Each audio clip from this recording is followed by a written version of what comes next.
ខ្ញុំមិនបាច់ស្រមៃពីថ្ងៃវិនិច្ឆ័យនេះទេអ្វីគ្រប់យ៉ាងដែលខ្ញុំស្គាល់គឺកប់ក្រោមវាលខ្សាច់គ្មានទីបញ្ចប់បិសាចសំងំនៅខាងក្រោមខណៈពួកកណ្ដោលដូចពួកយើងប្រជុតគ្នាស្លាប់រស់ដណ្ដើមធនធានចុងក្រោយហើយក្នុងនរកវិនិច្ឆ័យនេះការពិតគឺមានតែខ្ញុំម្នាក់គត់ដែលអាចគ្រប់គ្រងខ្សាច់ចង្រៃនេះបានសាកគិតមើលថាខ្ញុំអាចធ្វើអ្វីបានខ្លះជាមួយវាពិភពលោកទាំងមូលក្នុងដៃខ្ញុំដែនកំណត់របស់ខ្ញុំគឺត្រូវបានបំបែកខ្ទេចតែចាំខ្ញុំប្រាប់ពីដើមចមនៃសុបិនអាក្រក់របស់ខ្ញុំ100ឆ្នាំមុនពន្លឺចម្លែកមួយបានបាញ់ចំផែនដីលេបទ្រុបបាក់អ្វីទាំងអស់ហើយប្រែក្លាយភពពណ៌ខៀវនេះឲ្យទៅជាវាលខ្សាច់មរណៈដ៏ធំលំវើងល្វើយអពុសំណាងដែលនៅរស់រានមានជីវិតបាននាំគ្នាសាងសង់បន្ទាយលាក់ខ្លួនមួយចំណែកខ្ញុំសេអនត្រឹមជាកសិករកំសត់ដែលជាប់គៀងកណ្ដាលពួកចង្រៃដែលសប្បាយចិត្តនឹងការសម្លាប់អ្នកដទៃយកធ្វើជាលបែងតែខ្ញុំមិនព្រមដេកចាំស្លាប់ទេខ្ញុំត្រូវតែវាយបកទៅពួកវាវិញទោះបីជាការពិតខ្ញុំមិនដែលធ្លាប់សម្លាប់មនុស្សពីមុនមកក៏ដោយអាហ្នឹងគ្រាន់តែជាគ្រោះថ្នាក់ទេពេលអាម្នាក់នោះព្យាយាមលួចរបស់ខ្ញុំហើយចៃដន្យក៏ងាប់បាត់ទៅចង្រៃក្នុងនរកនេះពួកអ្នកដាស់ធម្មពលត្រូវបានគេគោរពដូចជាព្រះអញ្ចឹងការគិតថាខ្ញុំបានសម្លាប់មនុស្សដែលមានខ្សែរយៈជាមួយលីយ៉ុងដែលជាអ្នកដាស់ធម្មពលម្នាក់នោះវាធ្វើឲ្យខ្ញុំភ័យញ័រខ្លួនតែម្ដងតែអាចង្រៃនេះមិនញញើតនឹងកដាប់ដៃខ្ញុំសោះហើយវាយខ្ញុំខ្ទាតចេញយ៉ាងងាយប្រើធម្មពលដាស់របស់វាដើម្បីបង្រៀនមេរៀនដល់កដោដូចជាខ្ញុំសំណាងល្អឡានស្រាប់តែក្រឡាប់ដោយចៃដន្យធ្វើឲ្យអាចង្រៃនឹងរងរបួសពេញទំហឹងតែម្ដងអ្នកបើកបរដែលនៅដង្ហើមចុងក្រោយបានខំប្រាប់យ៉ាងត្រដាបត្រដុះថាពួកយើងកំពុងតែត្រូវលៀបទាំងរស់ដោយដង្កូវខ្សាច់យ៉ាក់ប៉ុនហ្គូស៊ីឡាខ្ញុំប្រឹងតោងយកព្រៀបដឹងច្បាស់ថាមនុស្សខ្សោយដូចខ្ញុំពេលវេលាស្លាប់បានមកដល់ហើយបើសិនជាខ្ញុំខ្លាំងជាងនេះបន្តិចអ្វីប្រកាសជាមិនអញ្ចឹងទេសត្វចម្លែកនោះលេបខ្ញុំទាំងមូលតែជឿខ្ញុំអត់ងាប់ទេញាប់ដែលខ្លួននៅរស់ក្នុងពោះវាខ្ញុំបានឃើញអ្វីគ្រប់យ៉ាងហើយសម្រេចចិត្តថានឹងខ្លាចជាអ្នកសង្គ្រោះវាខ្សាច់បន្តរចនាសម្ព័ន្ធមនុស្សលោកដែលត្រូវបំផ្លាញបានវាយលោកចូលមកក្នុងសតៈខ្ញុំភ្លាមបង្ហាញខ្ញុំពីអ្វីដែលបានកើតឡើងចំពោះភពដ៏អស្ចារ្យរបស់ពួកយើងពេលនោះធម្មពលដំបងរបស់ខ្ញុំក៏បានភ្ញាក់ឡើងហើយខ្ញុំស្រែកហៅវាដោយឯកឯងថាសានផ្លាស្ទ័របាញ់ទំលុះចេញក្រៅតាមចំហៀងខ្លួនរបស់សត្វចម្លែកនោះតែម្ដងទីបំផុតខ្ញុំមានធម្មពលគ្រប់គ្រាន់ដើម្បីបន្តរស់នៅក្នុងโลกនេះហើយខ្ញុំបានបដិញ្ញាថាខ្ញុំនឹងប្រើខ្សាច់នេះដើម្បីយកឈ្នះរាល់ភាពមិនអាចទៅរួចហើយរស់រានមានជីវិតបន្ត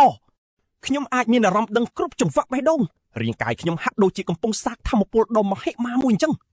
យល់ច្បាស់ថានេះគឺជាដំណើរការនៃការដាស់ធម្មពលខ្ញុំក៏ក្តាប់ដៃយ៉ាងណែន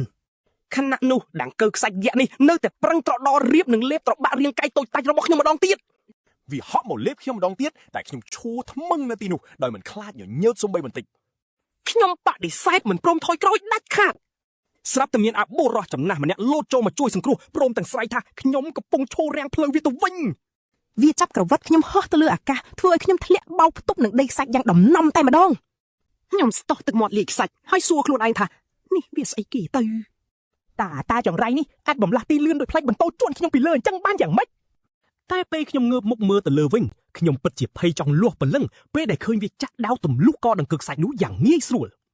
ឈាមខ្មៅខាប់ដូចជ័រក៏បាញ់សាច់ចេញពីរាងកាយសត្វនោះមក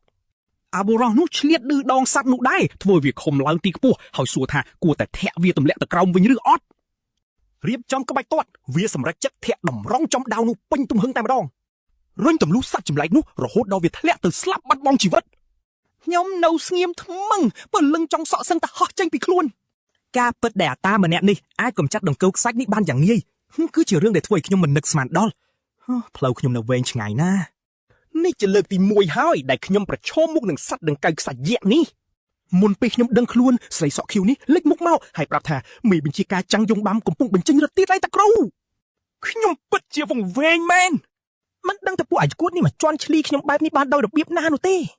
ពួកវាលេចចេញមកពីណាអត់ដឹងឯស្រីនេះបែរជានៅឈោសរសើរមេបញ្ជាការខ្លួនឯងទៅវិញគ្រាន់តែមើលរាងកាយនាងវិញ្ញាណខ្ញុំស្រែកប្រាប់តែម្ដងថានាងគឺជាបិសាចដ៏មានធម៌ពលតែអ្វីដែលគួរឲ្យខ្លាចនោះគឺរាងកាយរបស់ខ្ញុំស្រាប់តែគៀងកម្រើកលែងរួចតែម្ដងយ៉ងបាមធ្វើដូចជាដង្កូវខ្សាច់នេះមិនមែនជាគូប្រកួតរបស់វាអញ្ចឹងបន្ទាប់មកវាហៅយីឆែលរួចងាកមើលមកក្បែរវាមេបញ្ជាការងាកមកក្រោយឃើញពួកយើងកំពុងរញ៉េរញ៉ៃលើដីជីសែលស្ដាប់បង្គាប់មេនាងណាតែនាងបែរជាអូសទាញខ្ញុំដូចជាកំណោសម្រាមអញ្ចឹងគួរឲ្យស្អប់មែនត្រឹមមួយពុបព្រិចភ្នែកនាងសង្កត់ខ្ញុំខ្ទប់ទៅនឹងដីយ៉ាងណែនអ្នកទាំងអស់គ្នាប្រហែលជាចង់សាក់រសជាតិនេះហើយមែនទេ ប្រាប់ចោះថាវាឈឺចាប់ណាស់ ជាសៅទាយកម្រិតធម៌ពលរបស់ខ្ញុំលេងហើយគិតថាតើគួរប្រើវិធីណាដើម្បីខួងយកការពិតពីខ្ញុំតែភ្លាមនោះនាងចាប់អារម្មណ៍ឃើញរឿងចម្លែកមួយនាងគិតថាខ្ញុំពិតជាមិនទាន់មានធម៌ពលនៅឡើយទេមុខខ្ទប់នឹងដីបែបនេះខ្ញុំស្ទើរតែមិនជឿអ្វីដែលនាងកំពុងនិយាយទេនាងសឹងតែកាច់ដៃខ្ញុំបាក់ទៅហើយព្រមទាំងប្រាប់មេនាងថាខ្ញុំគ្មានសំបីតែសញ្ញាកម្រិតធម៌ពលខ្ញុំឆ្ងល់ណាស់សេចនេះខ្វាក់ទេដឹងតាគ្រូអ្នកមានធម៌ពលគ្រប់គ្នាសិតតែមានសញ្ញាសម្គាល់តាមានគេកំពុងសម្លឹងមើលពួកយើងពីក្នុងឡានសមាជិកម្នាក់ទៀតស្រែកប្រាប់ពួកគេឲ្យប្រញាប់ឡើងជីសែលសួរមេនាងថាតើគួរធ្វើម៉េចព្រោះវាហាក់ដូចជាខូខើពេកដែលបោះបង់ខ្ញុំចោលឲ្យស្លាប់នៅទីនេះចុះឥឡូវនាងស្រាប់តែចេះខ្វល់ពីខ្ញុំមិនមែនស្រីឈួតឯងនេះទេអីដែលសឹងតែកាច់ដៃខ្ញុំបាក់អំបញ្ញមិញហ្នឹងយ៉ាងបែមសម្លឹងមកខ្ញុំចំឬបញ្ជាឲ្យជីសែលបោះខ្ញុំចូលគូតឡានព្រោះគិតថាខ្ញុំត្រូវទៅអណ្ដូងរាយស្រាប់ហើយនៅក្នុងឈុតបន្ទាប់នេះតើគេរួនចូលឡានគេចាស់ជាមួយពុករញ៉េរញ៉ៃមួយក្រុមនេះក្រុមរបស់យ៉ងវ៉ាមគឺវឹកវរខ្លាំងណាស់ពួកគេមិនចេះនៅស្ងៀមមួយនាទីទេមើលចោតាគ្រូខ្ញុំត្រូវគេចងបោះចូលគូតឡានដូចជាបើសម្រាមអញ្ចឹងខ្ញុំសង្ងំស្ងៀមស្ដាប់ពួកគេនិយាយរហូតតតែខ្សាច់ហូរចូលមកតែតាមពិតគឺខ្ញុំទេដែលកំពុងបញ្ជាខ្សាច់ទាំងនោះហេខ្ញុំពិតជាមានធម៌ពលមែនទោះបីជាយ៉ាងណាក៏ដោយ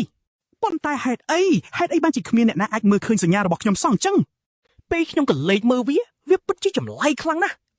វាមានពណ៌ទឹកក្រូចដែលស៊ីគ្នាខ្លាំងទៅនឹងពណ៌ខ្សាច់នរកនេះតែម្ដងធម្មតាពន្លឺរបស់សញ្ញាតែងតែប្រាប់ពីប្រភេទធម៌ពលរបស់អ្នកនីមួយបើតាមក្បួនពួកវេទមន្តតែងតែមានពណ៌ខៀវឯពួកប្រយុទ្ធមានពណ៌ក្រហមប៉ិតមែនហើយវាធ្លាប់មានពាក្យចចាមអារាមពីធម៌ពលចម្លែកផ្សេងទៀតដែរតែរឿងបញ្ជាខ្សាច់នេះខ្ញុំមិនដែលធ្លាប់ឮអ្នកណាអាចធ្វើវាបានពីមុនមកទេតែពេលនេះខ្ញុំអាចធ្វើវាបានយ៉ាងងាយវាជារឿងពិសេសមានតែមួយសួយត្រង់ថាវាត្រឹមតែកម្រិត F ដ៏ទាបតូចមួយប៉ុណ្ណោះប៉ុន្តែស្ដាប់ណាតាគ្រូវាមានសក្តានុពលគ្មានទីបញ្ចប់ដែលអាចឲ្យខ្ញុំសម្របខ្លួនបានដូចជាវាលខ្សាច់នេះអញ្ចឹងខ្ញុំរីករាយនឹងអ្វីដែលមានឥឡូវនេះហើយនឹងលាក់វាសិនរហូតដល់ពេលត្រូវបញ្ចេញព្រោះថ្ងៃណាមួយខ្ញុំនឹងអាចគ្រប់គ្រងវាលខ្សាច់ទាំងមូលនេះទៅតាមឆន្ទៈរបស់ខ្ញុំហើយអាចនឹងលេបត្របាក់ភពនេះទៀតផងចង់ដឹងថាខ្ញុំជាវីររបស់ឬបិសាចមែនទេចាំមើលទៅទីបំផុតខ្ញុំបានមកដល់អណ្ដូងរាយវេទមន្តដ៏ស្រស់ស្អាតនេះហើយ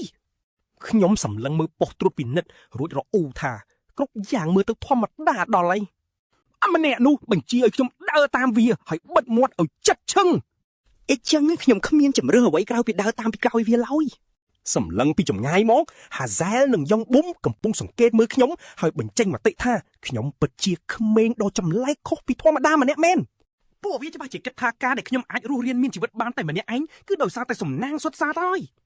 ប៉ុន្តែមេបញ្ជាការរបស់ពួកគេច្រានចោលគំនិតនេះចោលទាំងស្រុងព្រោះកាលពីពេលនោះពេលវាកំពុងដើរពិនិត្យមើលវាបានឃើញប្រហោងធំមួយចេញពីខ្លួនរបស់សត្វដង្កូវខ្សាច់យក្សដែលមានន័យថាខ្ញុំពិតជាមានការពាក់ព័ន្ធយ៉ាងច្បាស់ក្រឡែតជាមួយនឹងរឿងមួយនេះវាជារឿងគួរឲ្យស្ដាយខ្លាំងណាស់ដែលអាយ៉ុងប៊ុំមិនបានសុំបិទទៅសួរឈ្មោះខ្ញុំព្រោះវាល្ងងគិតថាព្រំលិខិតច្បាស់ជាកំណត់ឲ្យពួកយើងទាំងពីរត្រឡប់មកជួបគ្នាម្ដងទៀតជាមិនខានតែបន្តិចក្រោយមកទីនេះក៏បានធ្វើឲ្យខ្ញុំជួបនឹងរឿងដ៏គួរឲ្យភ្ញាក់ផ្អើលមួយតាមធម្មតាអណ្ដូងរ៉ែទូទៅគួរតែពោពេញទៅដោយរូងភ្លើងងងឹតដ៏គួរឲ្យថប់ដង្ហើមតែនៅទីនេះមនុស្សម្នាកំពុងដើរខ្វាត់ខ្វែងនិងរីករាយនឹងពិធីបុណ្យទៅវិញខ្ញុំពិតជាមិនបានរំពឹងទុកនៅទស្សនវិជ្ជាបែបនេះតលទៅសោះស្របពេលនោះអាម្នាក់ដែលយាមខ្ញុំបានគំរាមថាវានឹងទៅហៅអ្នកគ្រប់គ្រងមកឆាប់នេះដូច្នេះខ្ញុំគួរតែអង្គុយនៅឲ្យស្ងៀមកុំរញ៉េរញ៉ៃខ្ញុំពិតជាមានអារម្មណ៍មិនសប្បាយចិត្តតតែសោះដែលត្រូវគេបោះបង់ចោលឲ្យនៅម្នាក់ឯងក្នុងកន្លែងបែបនេះចំណែកអាឆ្កែនោះថែមទាំងសួរដឿដងថាតើវាគួរតែជួយសម្រាលទុកខ្ញុំដោយបាញ់មួយគ្រាប់ទម្លុះក្បាលខ្ញុំដែរឬទេវាដើរចេញទៅទាំងរអ៊ូទាំដោយទុកឲ្យខ្ញុំធ្វើអ្វីក៏បានតាមចិត្តព្រោះគិតថាយ៉ាងណាក៏គ្មានបញ្ហាអ្វីដែរទុកសម្ដីឆ្កែព្រុសចោលម្លាយសិនខ្ញុំដឹងច្បាស់ថាខ្ញុំត្រូវតែរកអ្វីញ៉ាំព្រោះពេលនេះខ្ញុំឃ្លានខ្លាំងណាស់ខ្ញុំក៏លេចមើលជុំវិញខ្លួនហើយក៏រកឃើញតូបមួយដើម្បីបំពេញក្រពះដ៏ស្វិតរបស់ខ្ញុំពេលនោះខ្ញុំក៏សម្លឹងឃើញផ្ទាំងប៉ូស្ទ័រមួយនៅលើជញ្ជាំងដែលលើកទឹកចិត្តឲ្យកម្មករបូជាកម្លាំងដើម្បីបំភ្លឺទីក្រុងដ៏ខ្មៅងងឹតមួយនេះតាកេចាស់អ្នកលក់ហុចភេសជ្ជៈឲ្យខ្ញុំហើយសួរឌឺដងថាតើវាជាចលនាដ៏គួរឲ្យស្ញប់ស្ញែងដែរឬទេដៃរបស់តាចាស់នោះក្រោមរឹងហើយពោពេញទៅដោយស្នាមសន្លាក់ពេញស្បែកទាំងអស់គាត់ពោលថាប្រភពធម្មពលពិតប្រាកដរបស់ទីក្រុងនេះគឺមិនមែនជាថ្មម៉ាណានោះឡើយ ខ្ញុំដែលមិនយល់ពីទិសដៅនៃសម្ដីរបស់គាត់ក៏សួរត្រង់រកប្រភពធម៌ពលពិតប្រាកដនោះតែម្ដងចង្អោចំមុខខ្ញុំគាត់សង្កត់ធ្ងន់ថាមនុស្សកាកសំណល់ដូចជាខ្ញុំនេះហើយជាប្រភពធម៌ពលពិតប្រាកដដែលកំពុងឆេះក្នុងឡដុតពួកយើងតែងតែត្រូវគេបញ្ជាឲ្យធ្វើអ្វីគ្រប់យ៉ាងហើយជានិច្ចកាលតែងតែមានមនុស្សមកជំនួសកន្លែងដ៏ទូនីនេះជានិច្ចដូច្នេះហើយវាពិតជាប្រភពធម៌ពលដ៏អស្ចារ្យនិងមិនចេះរីងស្ងួតមែនខ្ញុំពិតជាខឹងសម្បាយ៉ាងខ្លាំងដែលតាកញ្ចាស់នេះហ៊ានមកមើលងាយមើលថោកខ្ញុំដល់ឆ្អឹងតាំងពីជួបគ្នាលើកដំបូងបែបនេះខ្ញុំព្រុសតបវិញថាតាកញ្ចាស់ឯងគួរតែបារម្ភពីថ្ងៃរស់នៅដ៏តិចតួចរបស់ខ្លួននៅលើភពនេះវិញទៅតាកញ្ចាស់នោះប្រាប់ឲ្យខ្ញុំយល់ថានៅវ័យរបស់ខ្ញុំគ្រប់យ៉ាងមើលទៅប្រៀបដូចជារឿងដ៏គួរឲ្យចាប់អារម្មណ៍អញ្ចឹងលើសពីនេះគាត់ថែមទាំងដឹងពីរឿងដែលខ្ញុំធ្លាក់ចូលក្នុងពោះដង្កូវខ្សាច់ដែលធ្វើឲ្យខ្ញុំកាន់តែស្រឡាំងកាំងយ៉ាងខ្លាំងតាកញ្ចាស់នៅតែបន្តជេរប្រមាថខ្ញុំឥតឈប់ឈរដោយប្រាប់ថាក្មេងកាក់សំណល់ដូចជាខ្ញុំគង់តែទៅបញ្ចប់ជីវិតនៅក្នុងពោះដង្កូវសាច់ក្នុងពេលឆាប់នេះមិនខានព្រោះទីនេះមិនមែនជាកន្លែងសម្រាប់ក្មេងតូចៗមកលាក់ខ្លួននោះទេខ្ញុំខំថ្មិញការពារខ្លួនឯងថាខ្ញុំមកទីនេះគ្រាន់តែដើម្បីរកលុយតែប៉ុណ្ណោះស្របពេលតាកញ្ចាស់នោះចង្អុលទៅខាងក្រោយតូបក្នុងបំណងចង់បើកភ្នែកខ្ញុំឲ្យភ្លឺស្វាងមិនការពិតដ៏សាហាវនេះមានអ្វីនៅខាងក្រោយនោះគ្រាន់តែជាគំនោសម្រាមប៉ុណ្ណោះខ្ញុំពិតជាមិនយល់អត្ថន័យទាល់តែសោះដូច្នេះអ្នកលក់នោះក៏បញ្យល់ថាគាត់បានដើរប្រមូលរបស់អស់ទាំងនោះម្ដងមួយដោយផ្ទាល់ដៃបន្ទាប់មកគាត់ក៏បានទម្លាក់គ្រាប់បែកនៃការពិតដ៏សាហាវដែលពួកវាសឹងតែជាបន្សល់ទុករបស់មនុស្សដែលមកទីនេះមុនខ្ញុំអ្នកដែលបានជួបប្រទះនៅការពិតដ៏សាហាវដូចដែលខ្ញុំចិត្តនឹងជួបអញ្ចឹងគ្រប់គ្នានៅទីនេះព្យាយាមទប់ទល់នឹងការលបួងមិនឲ្យចូលទៅក្នុងអណ្ដូងរ៉ែប៉ុន្តែថ្មម៉ាណាពិតជាមានតាក់ទាញចិត្តខ្លាំងពេកហើយដោយភ័យខ្លាចនឹងការស្លាប់ដ៏អាក្រក់បំផុតពួកក្មេងថ្មីទាំងនេះព្យាយាមលក់គ្រប់យ៉ាងគ្រាន់តែដើម្បីរស់រានមានជីវិតតោងអុកជីវិតដ៏កំសត់ខណៈពេលដែលពួកគេលក់ប្រលឹងរបស់ខ្លួនឯងចោលម្ដងបន្តិចប៉ុន្តែនៅទីបំផុតគ្រប់យ៉ាងសុទ្ធតែគ្មានន័យអ្វីទាំងអស់អត់មានអីល្អសោះសម្រាប់ពួកយើងរកបានអីមកក៏របួសពីដៃអស់វិញដែរទីបំផុតអ្នកទាំងអស់គ្នានឹងត្រូវស្លាប់ដូចតែគ្នាដូច្នេះហើយទើបតែឈួតនេះគិតថាវាស្រួលជាងក្នុងការប្រាប់ពួកយើងចំថារ៉ែបិសាចនេះនឹងស៊ីសាច់ពួកយើងមិនខានឡើយតាចង្រៃនេះពិតជាថ្លាមធំមែនដែលហ៊ាននិយាយបែបនេះដាក់ខ្ញុំគាត់ថាកុនដស្មោកគ្រោកដូចខ្ញុំនឹងញាក់មុននឹងត្រូវស្លាប់ដោយគ្មានសូម្បីតែអ្នកចងចាំឈ្មោះផងហើយគាត់ថែមទាំងសប្បាយចិត្តញញឹមញញែមចាំមើលសាកសពរបស់ខ្ញុំពេលស្លាប់ទៀតផងតាចង្រៃខ្ញុំខ្ជិលស្ដាប់គាត់ព្រុសបន្តក៏ខំមាត់សួរពីតម្លៃតែម្ដងទៅតាចាស់ជរានេះទាថ្លៃកប់ពពកជាតម្លៃមួយដ៏គួរឲ្យអស់សំណើចបំផុតរហូតដល់ខ្ញុំទ្រាំលែងបានស្រែកជេរគាត់ភ្លាមមើលទៅរបស់របរគ្រប់យ៉ាងនៅទីនេះសិតតែថ្លៃកាត់កទាំងអស់សូម្បីតែសាច់អាំងមកចកាក់ដែលខ្ញុំទៅតែស៊ីអាម៉ាញ់មិញក៏ថ្លៃកប់ពពកដែរខ្ញុំជេររិះគន់ពីគុណភាពសាច់ដ៏អន់នេះយ៉ាងចាស់ដៃមុននឹងប្រាប់តាឈួតនេះតាមត្រង់ថាខ្ញុំមិនមានលុយច្រើនសន្ធឹកសន្ធាប់ដោយតែគាត់កំពុងតែទានោះទេខណៈពេលដែលខ្ញុំកំពុងតវ៉ាយ៉ាងចាស់ដៃថាពួកវាហាក់ដូចជាកំពុងតែព្យាយាមប្លន់ខ្ញុំស្រស់តែម្ដងខ្ញុំមិនបានចាប់អារម្មណ៍តតែសោះថាពួកអ្នកកាប់សាច់និងកម្មករផ្សេងទៀតនៅទីនោះកំពុងតែដកអាវុធរៀបចង់កាត់ក្បាលខ្ញុំបាត់ទៅហើយមែនហើយពួកវាពិតជាខូខើដល់ថ្នាក់ហ្នឹងខ្ញុំនៅតែបន្តស្រែកក្តែងថាខ្ញុំនឹងមិនបង់លុយសំបីមួយរៀលស្រាប់តែមានអាក្បាលរឹងម្នាក់លួចវាយឆ្មក់ខ្ញុំពីក្រោយយ៉ាងកំសាកបំផុតអារម្មណ៍ភ័យខ្លាចស្លាប់បានគ្របដណ្ដប់ខ្ញុំមួយរំពេចខណៈពេលដែលតាចាស់នោះបោះសំណួរឌឺដងមួយមកកាន់ខ្ញុំគាត់សួរខ្ញុំថាតើមនុស្សចាស់ដូចជាគាត់អាចបើកហាងរកស៊ីក្នុងកន្លែងដ៏កខ្វក់និងស្មោកគ្រោកបែបនេះបានដោយរបៀបណាទៅចម្លើយគឺងួយបំផុតព្រោះពួកវាសិតតែជាពួកពុករលួយនិងថោកទាបខ្ញុំងាកក្រោយវិញក៏ឃើញថាកំពុងប្រឈមមុខនឹងមនុស្សជាង10នាក់ដែលឈរតម្រង់ជួរត្រៀមនឹងកាប់ចិញ្ច្រាំរាងកាយរបស់ខ្ញុំឲ្យខ្ទេចគ្មានសល់ធ្វើចរិតដូចមេម៉ាហ្វៀចាស់កាចាស់តាឈួតនោះសោចចោកហើយសួរថាតើក្មេងដូចខ្ញុំនឹងធ្វើអ្វីបន្តទៀតនៅពេលនេះឃុំក្រហឹមសម្លឹងមកគាត់ហើយស្រែកថាខ្ញុំគ្មានអ្វីឲ្យគាត់ទាំងអស់វាជារឿងឈួតលប់បំផុតដែលទាលួចថ្លៃដល់ថ្នាក់នេះត្រឹមតែទឹកមួយកែវនោះដោយការប្រៀបជាងខ្ញុំក្នុងចំនួននេះតាចាស់ក៏ញញឹមបិទមាត់បញ្ចិតរួចស្នើដំណោះស្រាយមួយគាត់សម្លឹងមើលត្បូងវេទមន្តក្នុងហបៅខ្ញុំដោយគិតថាវាជាការសងបំណុលដ៏ស័ក្តិសមបំផុតខ្ញុំចាប់ផ្ដើមភ័យបែកញើសដោយមិននឹកស្មានថាពាក្យចចាមអារាមពីទង្វើរបស់ខ្ញុំបានសាយភីលឿនដោយសត្វឥន្ទ្រីហើទៅហើយខណៈដែលអាតាចាស់ថោកទាបនោះនៅតែបន្តជំរុញឲ្យខ្ញុំបោះត្បូងនោះឲ្យទៅគាត់ថែមទាំងភូតកុហកថានឹងឲ្យតម្លៃសមរម្យទៀតផងខ្ញុំបដិសេធដាច់អស់ហង្ការហើយស្រែកថាខ្ញុំត្រូវឆ្លងកាត់ឋាននរកទាំងរស់ទម្រាំតែអាចដណ្ដើមបានត្បូងមួយគ្រាប់នេះមកខ្ញុំព្យាយាមចង់ដោះស្រាយបញ្ហានេះជាមួយតាចាស់ជរានោះដោយសន្តិវិធី ប៉ុន្តែវាច្បាស់ណាស់ថាពាក្យសម្ដីខ្ញុំគ្មានន័យអ្វីទាំងអស់ព្រោះតែមួយវិនាទីបន្ទាប់អាសាច់ដុំធំម្នាក់បានចាប់សង្កត់ក្បាលខ្ញុំទាំងគិតនឹងទុកយ៉ាងខ្លាំងហើយថែមទាំងស្នើឲ្យពួកគេកប់ខ្ញុំចោលទាំងរស់ទៀតផងខឹងឡើងក្តៅស្លឹកត្រចៀកខ្ញុំបញ្ចេញថាមពលខ្សាច់ហើយកាត់ដៃអាចាំងរៃនោះឲ្យហោះខ្ទាត់ពេញអាកាសតែម្ដងនេះហើយជាលទ្ធផលដែលពួកអញហ៊ានមករកគឿងខុសមនុស្សគុំថាអញអាក្រក់ដៃដាច់នោះបានធ្លាក់ចូលទៅក្នុងដៃរបស់ប៉ពួកវាផ្សេងទៀតដែលកំពុងឈរត្រៀមខ្លួនចូលមកសម្លាប់ខ្ញុំជប់ញ៉ៃច្រើនខ្ញុំបញ្ចេញបន្លាខ្សាច់ដ៏មុតស្រួយចាក់សម្លាប់ពួកពុករលួយទាំងអស់នៅក្នុងតំបន់នោះឲ្យងាប់គ្មានសល់និយាយទៅនោះជាអ្វីដែលខ្ញុំបានស្រមៅសម័យចង់ធ្វើនៅក្នុងក្បាលរបស់ខ្ញុំប៉ុណ្ណោះការពិតគឺឈុតឆាកប្រយុទ្ធដ៏លយមួយនេះវាមិនបានកើតឡើងទាល់តែសោះនៅក្នុងជីវិតពិតគួរឲ្យសោកស្ដាយផ្ទុយទៅវិញខ្ញុំកំពុងតែហូរឈាមច្រមុះសន្លប់បាត់បង់ស្មារតីហើយជេរប្រមាថវាសនាដ៏អភ័ព្វរបស់ខ្លួនឯងទៅវិញចុងក្រោយខ្ញុំក៏គ្មានជំរើសក្រៅពីបោះត្បូងដ៏មានតម្លៃនោះឲ្យទៅតាចាស់ឈួតនោះដដែលគឺប្រគល់គ្រប់យ៉ាងដែលគាត់ចង់បានពីការដោះដូរដ៏អយុត្តិធម៌មួយនេះតែចាស់នោះស្អែកបិទមាត់មិនចិត្តពេញចិត្តនឹងទំហំដ៏ធំនៃត្បូងនេះខ្លាំងណាស់ដោយគាត់ហ៊ានស្មានថាវាមានតម្លៃប្រហែលត្រឹមតែ100ព្រលឹងប៉ុណ្ណោះជាថ្មីម្ដងទៀតវាជាតម្លៃទាបហួសហេតុព្រោះខ្ញុំបានស្រែកតវ៉ាត្រឡប់ទៅវិញថាបើមើលតាមទំហំវាយ៉ាងហោចណាស់ក៏300ព្រលឹងដែរដោយសារតែតាចាស់នោះមានប្រៀបជាងខ្ញុំទាំងស្រុងដូច្នេះគាត់ជេរប្រមាថមើងងាយខ្ញុំម្ដងទៀតដោយបន្ទោសខ្ញុំថាមិនចុះនរកទៅធ្វើជាចំណីដង្កូវខ្សាច់ទៅប្រសើរជាងរត់មកទីនេះនោះបន្ទាប់ពីត្រូវគេសង្កត់ក្បាលទៅគិចទុកមកក្បាច់ទៀតមកភាពអត់ធ្មត់របស់ខ្ញុំដល់ទីបញ្ចប់ហើយខ្ញុំពិតជាចង់បញ្ចេញធម្មពលទាំងអស់បំផ្លាញកន្លែងនេះចោលឲ្យខ្ទេចតែម្ដងប៉ុន្តែទោះជាយ៉ាងនេះក្តីខ្ញុំដឹងខ្លួនឯងច្បាស់ថាខ្ញុំនៅខ្សោយពេកមិនអាចធ្វើអ្វីពួកវាបានឡើយខ្ញុំទាមទារប្រាក់បន្ថែមដល់ស័ក្តិសមមួយជាធ្នូនឹងដុំថ្មមួយនេះអតាចាស់ពុករលួយនោះយល់ព្រមធ្វើតាមយ៉ាងងាយស្រួលតែគាត់ទៅធ្វើជាប្រមានខ្ញុំឲ្យប្រយ័ត្នពួកចោរលក់ហោប៉ៅដែលរងចាំលួចគ្រប់យ៉ាងលឿននោះតាមកិច្ចព្រមព្រៀងតាចាស់នោះធ្វើជាចិត្តល្អប្រាប់ថាខ្ញុំអាចរើសយករបស់អ្វីក៏បានចេញពីកណូសម្រាមដ៏សែនអត់ប្រយោជន៍របស់គាត់ខ្ញុំក៏កាយរកមើលទៅតែរកមិនឃើញរបស់អ្វីដែលប្រើការបានទាល់តែសោះពេលខ្ញុំកំពុងខឹងមួម៉ៅអាតាចាស់នោះបែរជាសម្លឹងមើលមកខ្ញុំតែចាប់អារម្មណ៍ទៅវិ